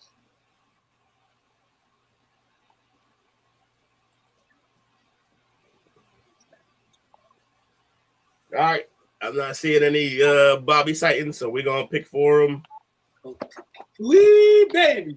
Yeah, it's kind of got to be Caleb Downs. I should be a dickhead and just pick Jeremiah Love. Oh. No, but look, the Chiefs pick after the Saints. You think they pick Love? Oh, absolutely. Let's see what they do. Let's see what they do. They might go Fano. They pick Love. Yep. Ooh, and then Cincinnati got Fano. They need that. Dallas, we can move down to 16 and pick up a second for next year.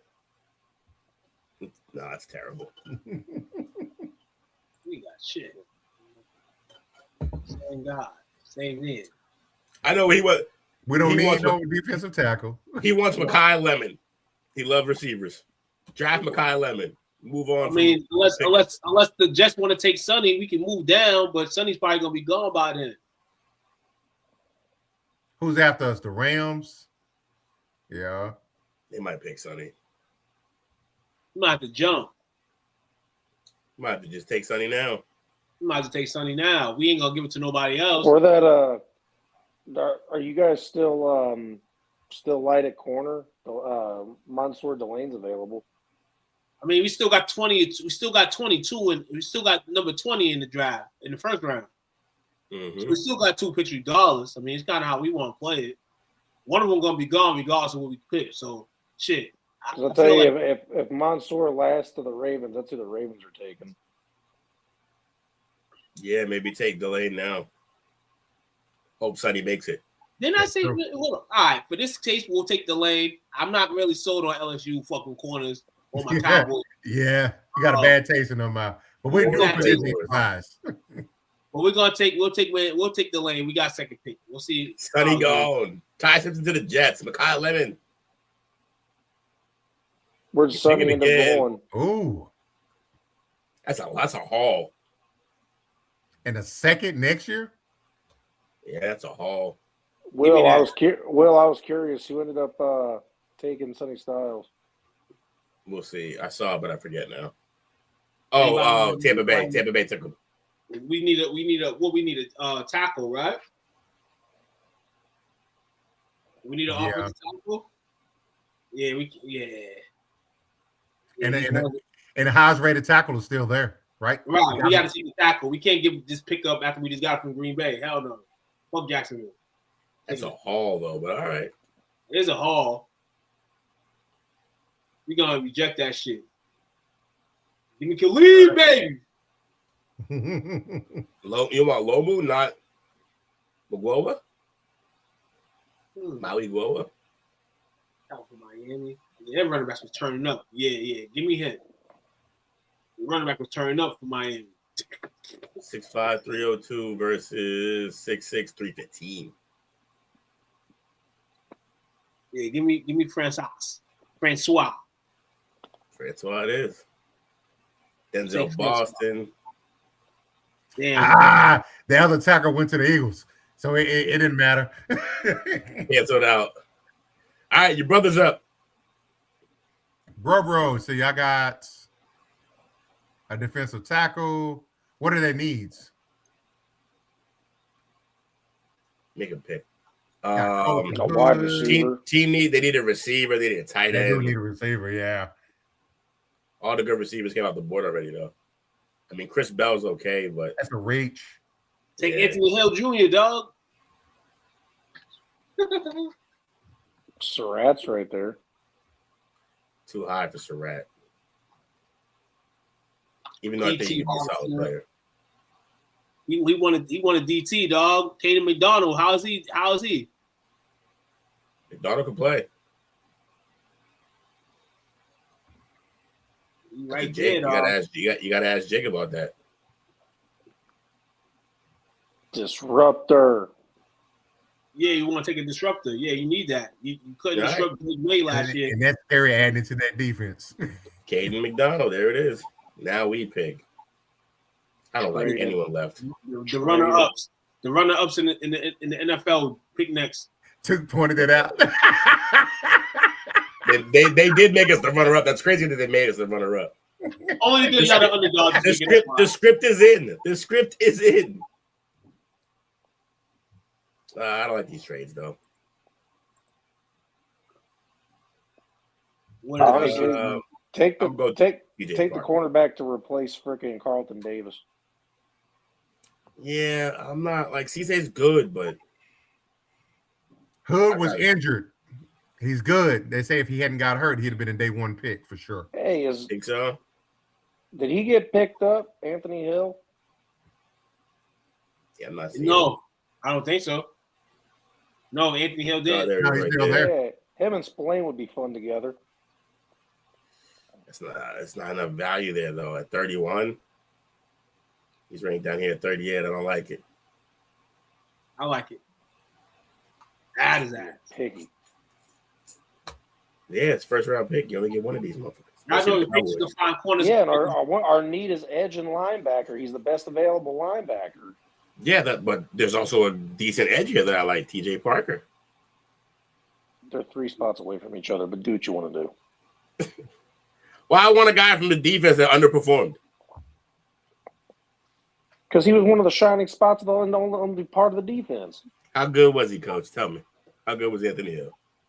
If he hadn't got hurt, he'd have been top 15, top 20 draft pick. Hey. But he got hurt during the season and missed about 4 or 5 games. I can tell you what's good about him. I don't see no BC Eagles over here. Well, I don't hate the TJ Parker pick, honestly. But those are the 2 guys that I'd take right there. Who went next? Hood. Bell. Rough. Round 2, right? Yep, round 2. Giants begin again. Mike, where you at, dog? The shitty ass team. Team gonna be better than yours real soon. Yeah, right. When the Cowboys win the title, they can be better than us. So never, I guess. Yeah, never. That's why I'm wearing the same Darn jerseys. Wait, who's had more championships in the last 25 years? Cowboys. No, they haven't. I can attest to that personally. Last 30 years, Cowboys. That's it. That's why I said 25. And even last 30. Even last 30. Which y'all had, what's your last one? 95, 96. Yeah, Giants still got more. 95. They still got more. Mike show up yet? It's been 32 years. Yo, hey, yo, chill out. He said say no to any trades. Okay, no trade. All right, who we got here? Who's the highest rated defensive tackle or DB on the board? Highest rated defensive tackle or DB? I mean, AJ Halsey's a safety. D'Angelo Pons out of Indiana. I mean, he's pretty good. Pons is actually, I like Pons for y'all. Pons is a really good pick for y'all. I take that wide receiver from Indiana, Elijah Snare. I need a receiver too. Who, Cooper? No, Surratt. Oh, Surratt. Well, Cooper's the one. Oh, yeah, he's right here, Elijah. Right. Yes, I like Surratt. 6'2". He said it's the cornerback from Indy. He said take the Pons. Yeah, Pons is nice. Oh, shit, the shitty stinks. The bum ass Saints. No one's trading with your bum ass. So, who'd they get in the first round? They got Caleb Downs. They're doing great.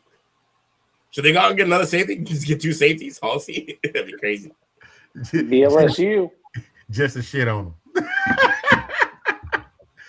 They only ever take LSU players for whatever odd reason. They don't take them? Hardly ever, from my understanding. Yeah, they know what they do off the field. They're like, and they was so happy that the honey badger finally came there. Well, a need for them is wide receiver. This is where Surratt could go. Yep. They do need wide receivers. That's all the man cries about. Give me a receiver. Give me a receiver. Yep, I'm giving them Surratt all day. Guard, don't know guards. Yep, they're getting Surratt. He's going to get a receiver from a small school. He's going to deal with it. Cooper went to the Dolphins right after that. Yeah, he did. They went back to back. It's crazy. I'll see. That Muhammad's a good pickup. Trotter. Where'd he go? I missed it. But Man, Panthers went all defense. They went Halsey and then Devsonick and Denoson right afterwards. They went all secondary too, huh? Jeez. Yeah. Nope, we're gonna make your brother pick. He ain't trading. Who you taking, big? Who you taking, bro? Kobe Lane. He said Lane? I would take Brazzle. I would take Brazzle, yeah. Brazzle. Brazzle. He come from good genes. He's 6'5" and fast as hell. He's way bigger than his pops. Yeah. My man looking like Snoop Dogg, 6'5". Didn't you guys have him take a wide receiver already though? No, it took defense. No, give him Brazzle. Yeah, if he's not here in 3, 2, 1. Yeah, his pop's on is 6'2", 193. It's Brazzle. Now we pick him. He's a one-man wrecking crew. And Dale, he came from a Division II school, sir. I should have left Brazzle for us, huh? Yeah, that's what I just said.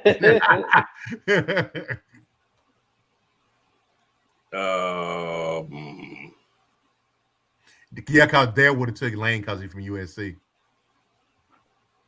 Well, Skylar Bell, man. Skylar Bell, man. Shout out to Skylar Bell, dog. Come on, New England. Make a homer pick, baby. Get a homer pick. Absolutely not. I refuse. My man, hold on. Wes Walker, Edelman. That's who he is. I'm telling you. Yeah. You know where those guys didn't get picked in the second round. Oh, dreams of believing. He could be a second rounder. Yeah, he can dream his way to another team. How y'all at tight end? Spell his name until he's drafted. We're gonna need another tight end. We have Hunter, but we're gonna need another one. I like Bell.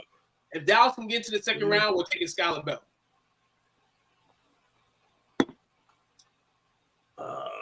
Jerry, make it happen. Young. Jerry, make it happen.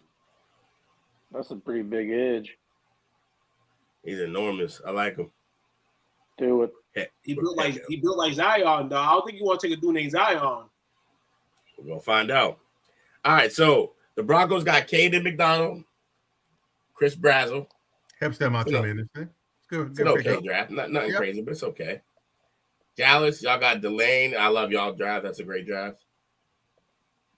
It's two really good players. I think you guys are in good spots this year to get solid players. Yeah, we still cursed, Will, so we got to get out that spot. Patriots got Anthony Hill against my judgment and Zion Young. And I like that. It's just more defense, although I do think we need offense. I think we should address that in free agency. Yes. And then the Saints, Caleb Downs and Elijah Surratt. I like their picks too. It's a good pickup. Yeah, Surratt is weird. I think he's shooting up draft boards because he played good this year, but like when I'm watching him, I'm not watching like, oh, that's a surefire NFL talent. Like I know he could play in the NFL, but I don't think he deserves to be in the second round. But we'll see how it plays out. And then the Giants got Alvaro Reese and D'Angelo Pons. I think that's a great draft. I like their two picks probably better than anybody else's, and then probably Dallas second. Two shitty ass Indiana, Ohio State, two shitty ass schools. You sound so angry. Yes, The hate. You don't even know what he's mad at. All right. We're getting pretty close to the last two segments. Before we just get to the next to last segment, one of my favorites. Playoffs? You want to talk about playoffs? Playoffs? Are you kidding me? We're just trying to win a game. All right. This week, we kind of prefaced it a little bit earlier. We looked at some shocking basketball trades. So it kind of ties into that same scenario. Tonight, during this segment, we're going to look at the 10 most shocking sports trades in general. He just wanted to talk about this one trade twice. Is it? Number 10, Ken Griffey Jr. going to the Reds. The kid came home. Fascinating. He was the face of the Mariners, but after 11 seasons, he asked to be traded. And Cincinnati, that's where he was from, right? I think it was his first place for Reds. The kid came home.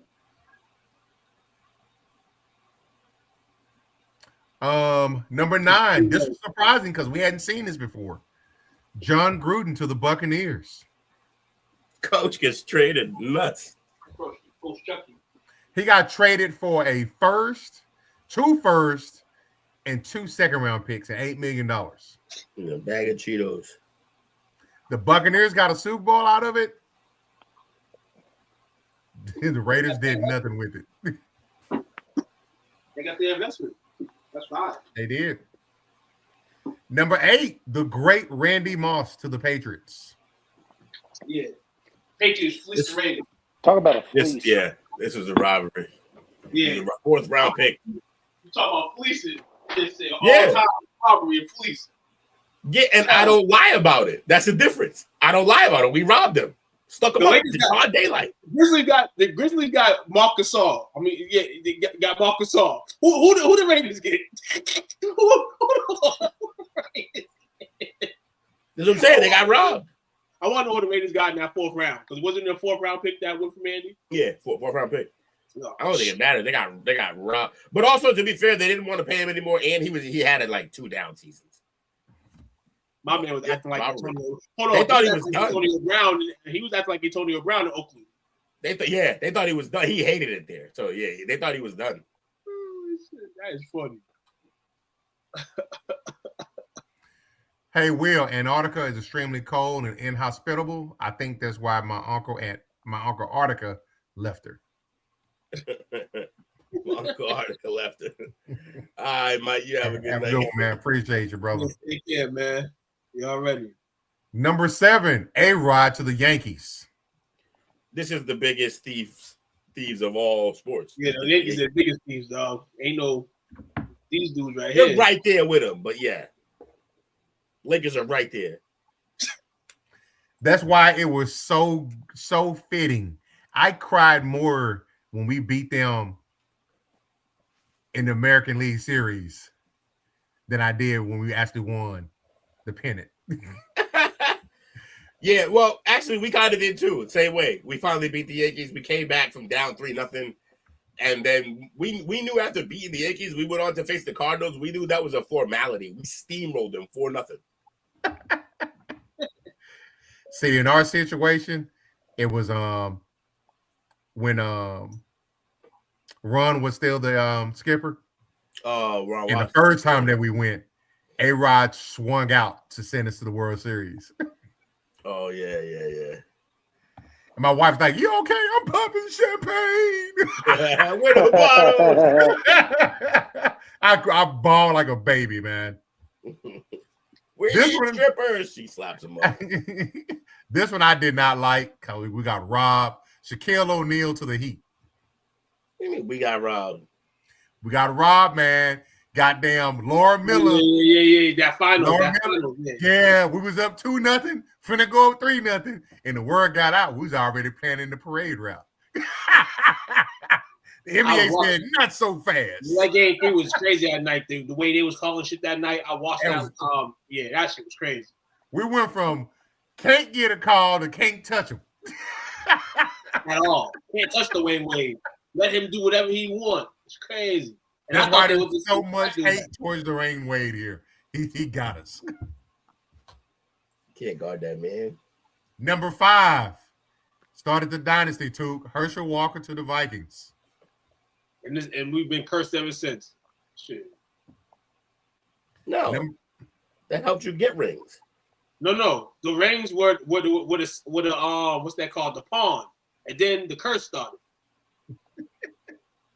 You got rings out of it. Ain't no curse. No, we cursed. We sacrificed the land. We sacrificed the land by taking those rings early. We are cursed. And not getting none later. We're cursed because he shit on Jimmy Johnson. He died. I can get any head coach to coach this team. And that's what he's been trying to prove ever since. Number 4, Michael Parsons to the Packers. I'm not gonna lie. The fact that this is just one above the next one is ridiculous. This has no business being anywhere near the next one that it's at. No, this has no business being in the top 10. Yeah, I agree. Y'all got exposed. You can't define it yet. Can't at all. Well, that was one of the trade. Well. You know what he was and what you got rid of.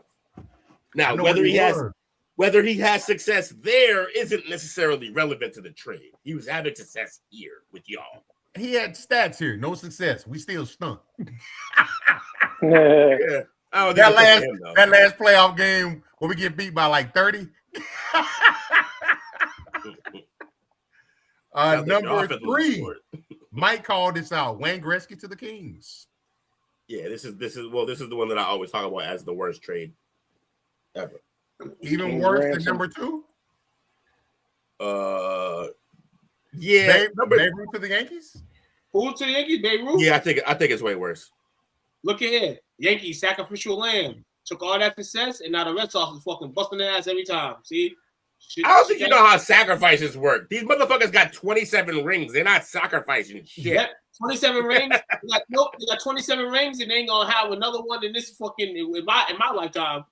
Yeah, but that has to do with just being run poorly now. But like, the Gretzky one is way. But you want to know why? Look, Babe Ruth was a great player, but Babe Ruth was a great player against fucking electricians and shit. Literally, like. Wayne Gretzky was the best hockey player in any era ever, period. Drop him in. He's the greatest. And they let him go for, like, money.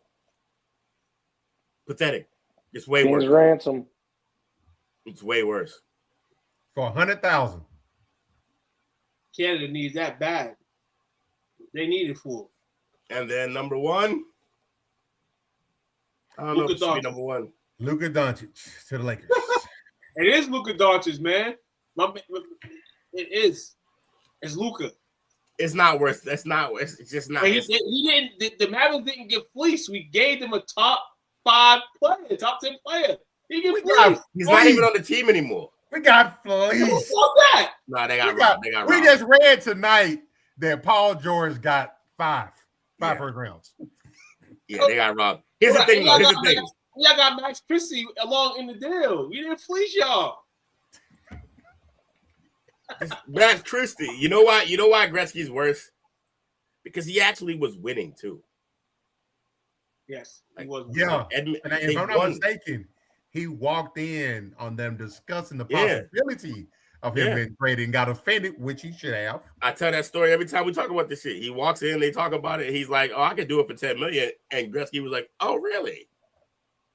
Pack my bags, call my flight. I'll be up out of here by the morning." And you got to look at what that trade did to NHL hockey in North America at that point, because it was still purely a Canadian sport. Yeah, and then we got some validity. Yep. By having Larry Bird came on the scene. Canadian Larry Bird came on the scene and wanted to come to America, not playing Canada. That's crazy though. Yeah, crazy trades, man. Crazy trades. Any other ones we think of that wasn't on the list? Yeah. I don't know how we saw 2 separate lists, and the Nets trading away Paul Pierce and Kevin Garnett for a King's ransom that turned into Jaylen Brown and Jason Tatum. I don't know how that's not. But hey, Hold on. Yeah, it kind of like Luka shouldn't even be on here. I was gonna elaborate on that, but this Luka shouldn't be on here because I mean, Celtics got 1 title. Luka don't got shit. That's why I said we didn't fleece. We didn't fleece the Mavericks. Please cut it out. Anthony Davis, the NBA champion. Like it's always one brother trying to cartwheel up a hill. Give it a rest. we didn't fleece us. We didn't fleece the Mavericks, man. Yeah, you robbed them. You robbed them blind. Well, speaking on the contingency of the Mavs fans, we got fleeced. You fleeced them, and then you sold that product on Canal Street. You know this. Y'all got fleeced today. That's what happened. Mavericks got fleeced today. Absolutely not. Nah, they got up from under that. So, fellas, last segment. Let's get it.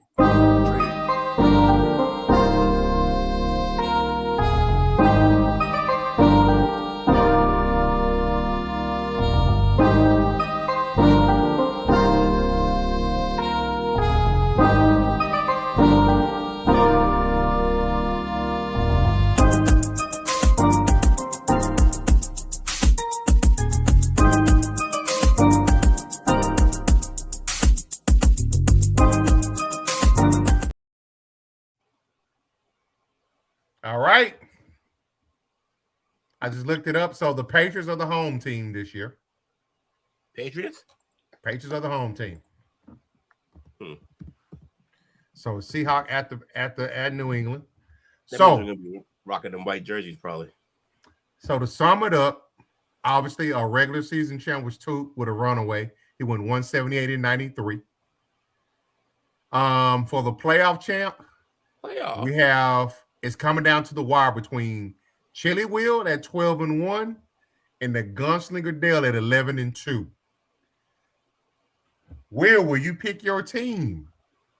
I'm gonna let you and Jake pick last, but will you pick your team to win, just to make sure that you win the championship and you get your Super Bowl victory, or will you play with strategy and go out and go with whoever Dale picks? I'm gonna pick whoever Dale picks. I'm gonna win this shit. Why would I?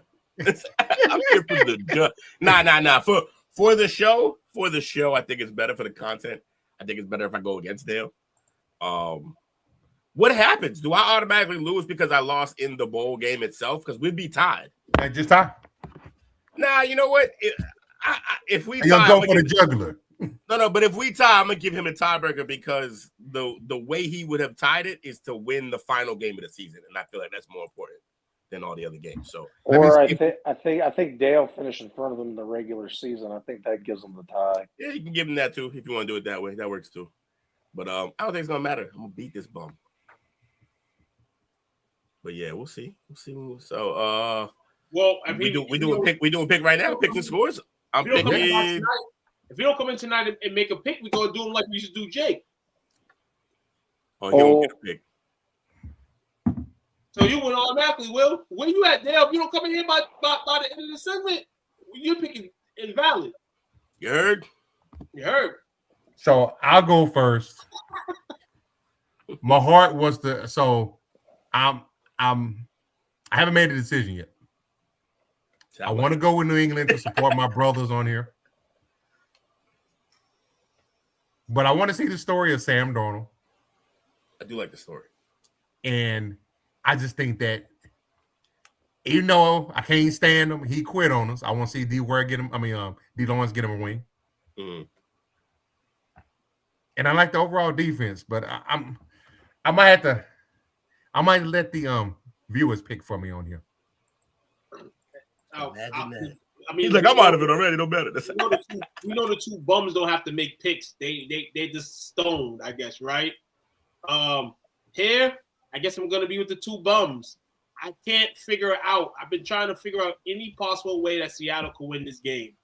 Guess what, America? There's no possible way Seattle could win this game. Really? Sam Darnold, who I said was the best in his draft class before he got drafted, that they end that way. But if he wins the Super Bowl, he could end like that, But I still can't find a reason for the Patriots to lose this game. I don't like what he's doing. I know what he's doing, and I don't like it. No, not even. They should tell me. I know what he's doing, and I don't like it. No, listen, not a fan. Listen, they should say, don't bet on Tom Brady. And I used to bet on Tom Brady every single time. And what happened to me, I lost more times than I won in that. Right. So you hedging. You picking us so that we lose. I'm not. No. But y'all know my love for Drake. Y'all know I like Drake May. He does. When y'all bums like Drake May, I was screaming Drake May. So I can't go against Drake May. Show me the footage. So I'm going to use the break. Yeah, we can see it. Plenty of footage. I told everybody he's going to be the best QB in his draft. I told everybody that. Ooh. He didn't say none of that. I can't go against them. I can't go against the Patriots at this time. They're in the Super Bowl, championships. If we've been around the last 20-plus years, we know what they do when they get in these situations. They barely lose. They're going to win. I'm going with the Patriots Sunday to win this game. There's no way Seattle, I don't think, honestly, could win this game. It's been a joy of a ride this season, but I don't think Seattle got enough. I don't think Donald's that guy, ultimately, at the end of the day, but he's had a solid couple seasons. Solid. Okay. Dale sent me his pick. His pick don't count. He wasn't here. He's taking Seattle.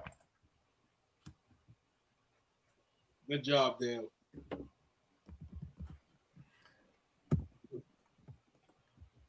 I'm gonna take Seattle as well, just to make it interesting.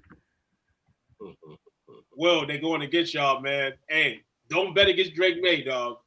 Drake May is about to do what it do this weekend. It's gonna be a tough task with that defense. I'm gonna have to force myself to go to a Patriots parade during the week, which I'm happy to go to because I can take the day off. He's hedging so hard, bro. I'm good on this. All of this is nonsense, bro. Why? This is crazy, man. He's hedging so hard, bro. He's selling so hard. I'm not with this. Hold on. I told everybody I'm taking my Patriots 17-14. 17-14 Patriots. 17-14 Patriots? Okay. Yeah, Will said it with his chest. Yes, he did. 28-13 Patriots, dog. They're going to win by more than 10 points. Nah, get him out of here. He's slick. I'm about to mute this guy.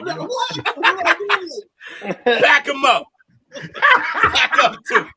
Back Took up, man. He think he's slick. He think I ain't know him for damn near my whole life, and I ain't known him personally real close for the last 6 years. Like, nah. I'm my Sam Darnold jersey this weekend, and the Patriots are going to win.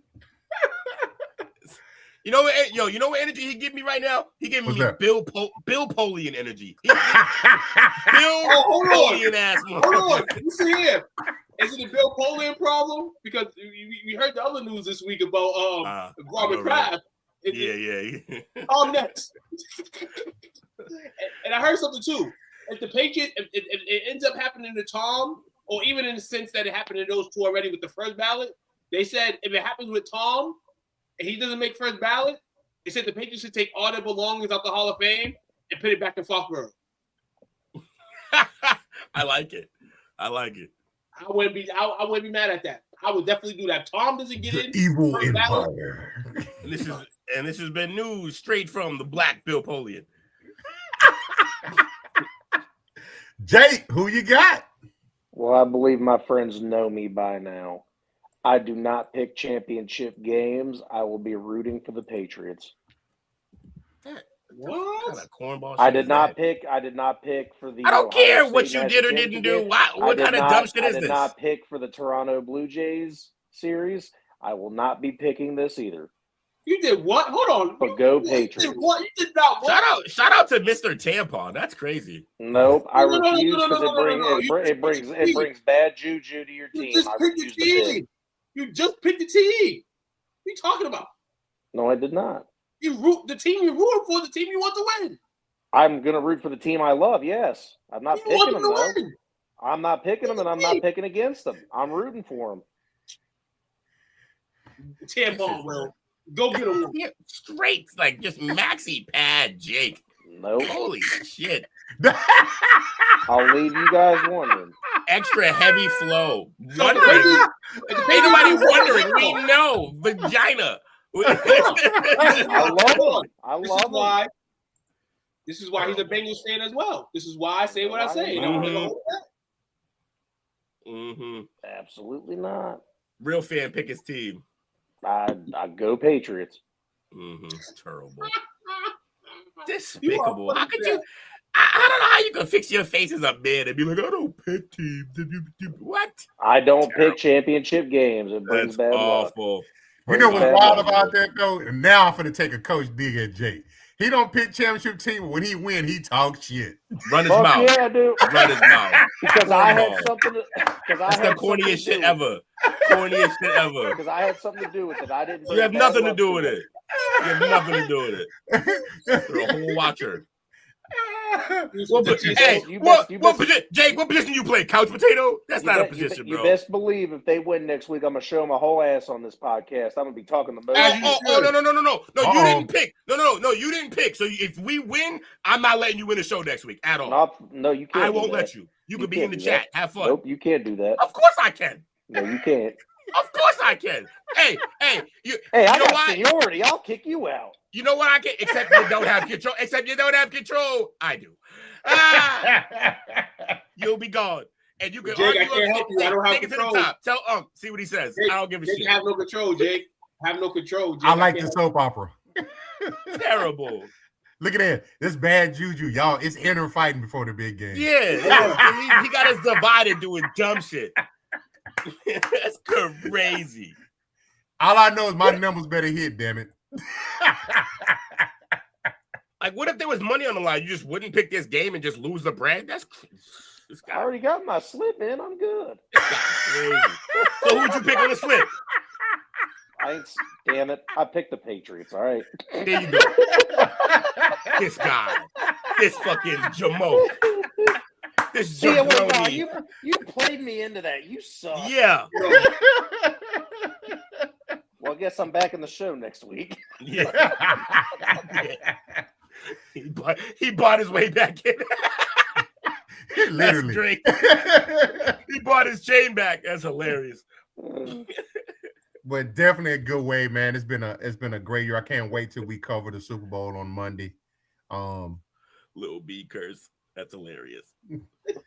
Who y'all got for shout outs, fellas? Shout out to you fellas. Shout out to Jake standing or something. Shout out to the plug, man. This is crazy, man. I gotta sit here Sunday, hear all these goddamn Patriot fans. But shout out to y'all because throughout it all, y'all done something that my favorite team can't do, and that's get to 8 more Super Bowls. So shout out to the Patriots. Shout out to the Seahawks too, because they're doing what the Cowboys can't do. Get to Super Bowls.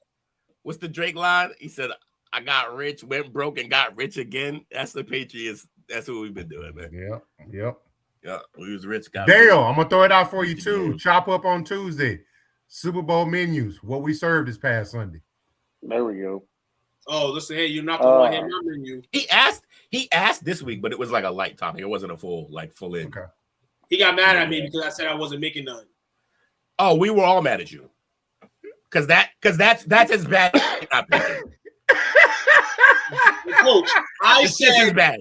I said I'm not making anything because my team's not playing. So why would I give a fuck about what the fuck's on my plate?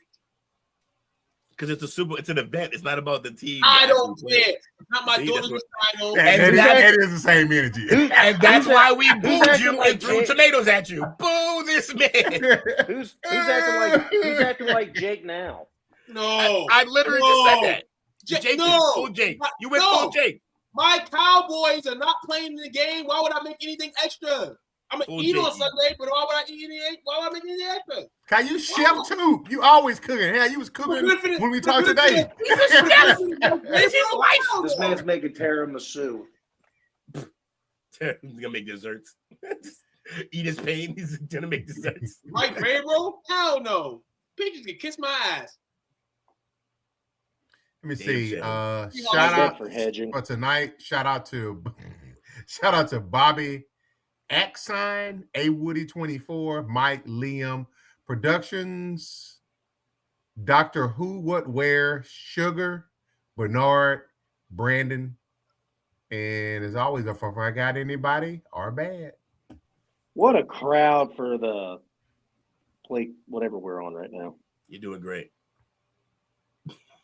Anybody else got any shout I outs? was in the play call sheet. My bad. I always call it the play call sheet. Patriot fans. What's that? 6-7. No, that was Patriot fans. Terrible. I know, right? So we got next week, we got the play call sheet on Monday. Mm-hmm. No, we don't. Yes, we do. And then the week after that is when we swap to off-season mode. What's with With Parlay Perspectives on Monday. As It's we get almost- ready. It's almost time to piss Dale all the way off because the all basketball show is going to make the return, ain't it? Yeah, we're gonna make him. No. The beauty of it is that when the off-season switch happens, we make him produce a show that has so much basketball on it. We make him produce it. It is his punishment for all the bullshit during the football season. I just want the knuckle basketball show to come back already. All his bad takes and his trolling that he did. Y'all think he trolls us on this show? It's even worse behind the scenes. He